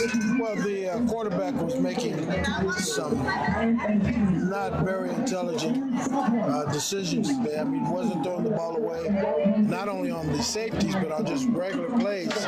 He wasn't throwing the ball away. The offensive line didn't do as good a job as I thought they would do. But overall, that's just 100% Marana. Yeah, what a game to start off the 520 Sports Talk 2024 high school football season here in Marana. And number 1 and number 3, so I think the rankings are going to change a little bit come next week. We'll see what happens. Well, they have to change. You can't stay number 1 and you lost. But here's the thing that I really liked about Marana. They never gave up. They never gave up, and they just did what they had to do. True. So that's important. And now they got momentum for the rest of the season. No matter what the situation is, we can pull it out. Exactly. So Marana starts off 1-0, Lancers 0-1. Both teams need to do a lot of coaching this week and getting things right. You cannot even, game 1, like you said, David, you cannot have that many penalties on either team. Well, not just penalties. I mean, substitution mistakes, play calling mistakes. There was a lot of mistakes that were transpiring today that cannot happen if you want to contend for any kind of championship or just successful season. No, exactly. And what a game. The coach, Philip Stewart, gets ejected from Marana after that questionable call in the back of the end zone where Roebuck came up with the reception, but was ruled as out of bounds. But that was maybe it was the next play after that. But it was just like I said, a lot of confusion on that play, a lot of confusion on that series. Actually, once they got down inside the 10. I think the stadium thought it was, okay, Marana's going to tie it up, and then all of a sudden the offense stays on the field. We're thinking they're going for 2, when in essence, the touchdown was called back, and nobody in the stadium knew. Well, I think one of the problems is going to be, how do you tell your team to stay composed and you lose your composure? That's another situation that is going to need to be addressed. Maybe not today, but tomorrow during film session. Exactly. So once again, the final score: the Tigers 27-24 over the Sal Pointe Lancers here at Tiger Stadium on a whale of a game, at least the last part of the game, in spite of all the penalties and the mistakes. We hope you enjoyed it. Ray, thank you very much for everything.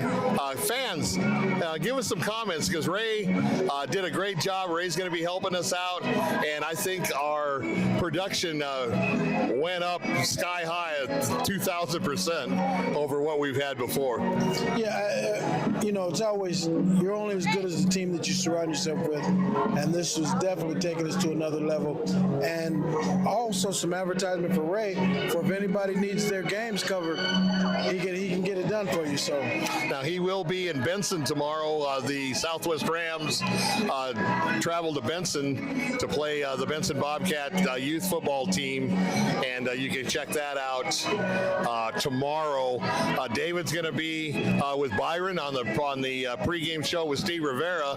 Talk a little bit about that, David. Yeah, me and Byron Evans, former teammates and actually kind of rivals. We played against each other at the All-Star game in high school.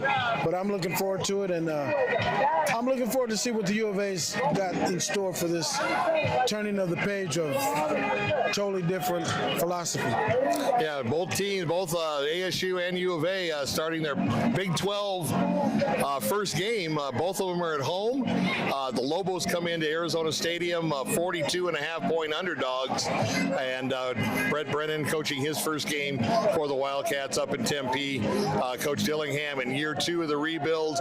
We'll see how that goes. ASU favored by 6.5. So both games, it's kind of neat in a way, and kind of unusual in a way. Now that they're in the Big 12, instead of 7 o'clock kickoffs, both in Tempe and Tucson, you got 7:30 kickoffs both times. I don't know if it has anything to do with the time zones or whatever, but a little later kickoff both in Tempe and in Tucson. So that's going to wrap it up for us here. Thank you very much for tuning in. Remember, you can share the broadcast to all your friends. And if you haven't liked and followed 520 Sports Talk, we would appreciate if you did that. Nearly 20,000 followers between all of our social media platforms and our website. So for David Adams, Bill McCulloch, Matthew Martell Jr., Ray EliteZone, thank you very much. It's a wrap.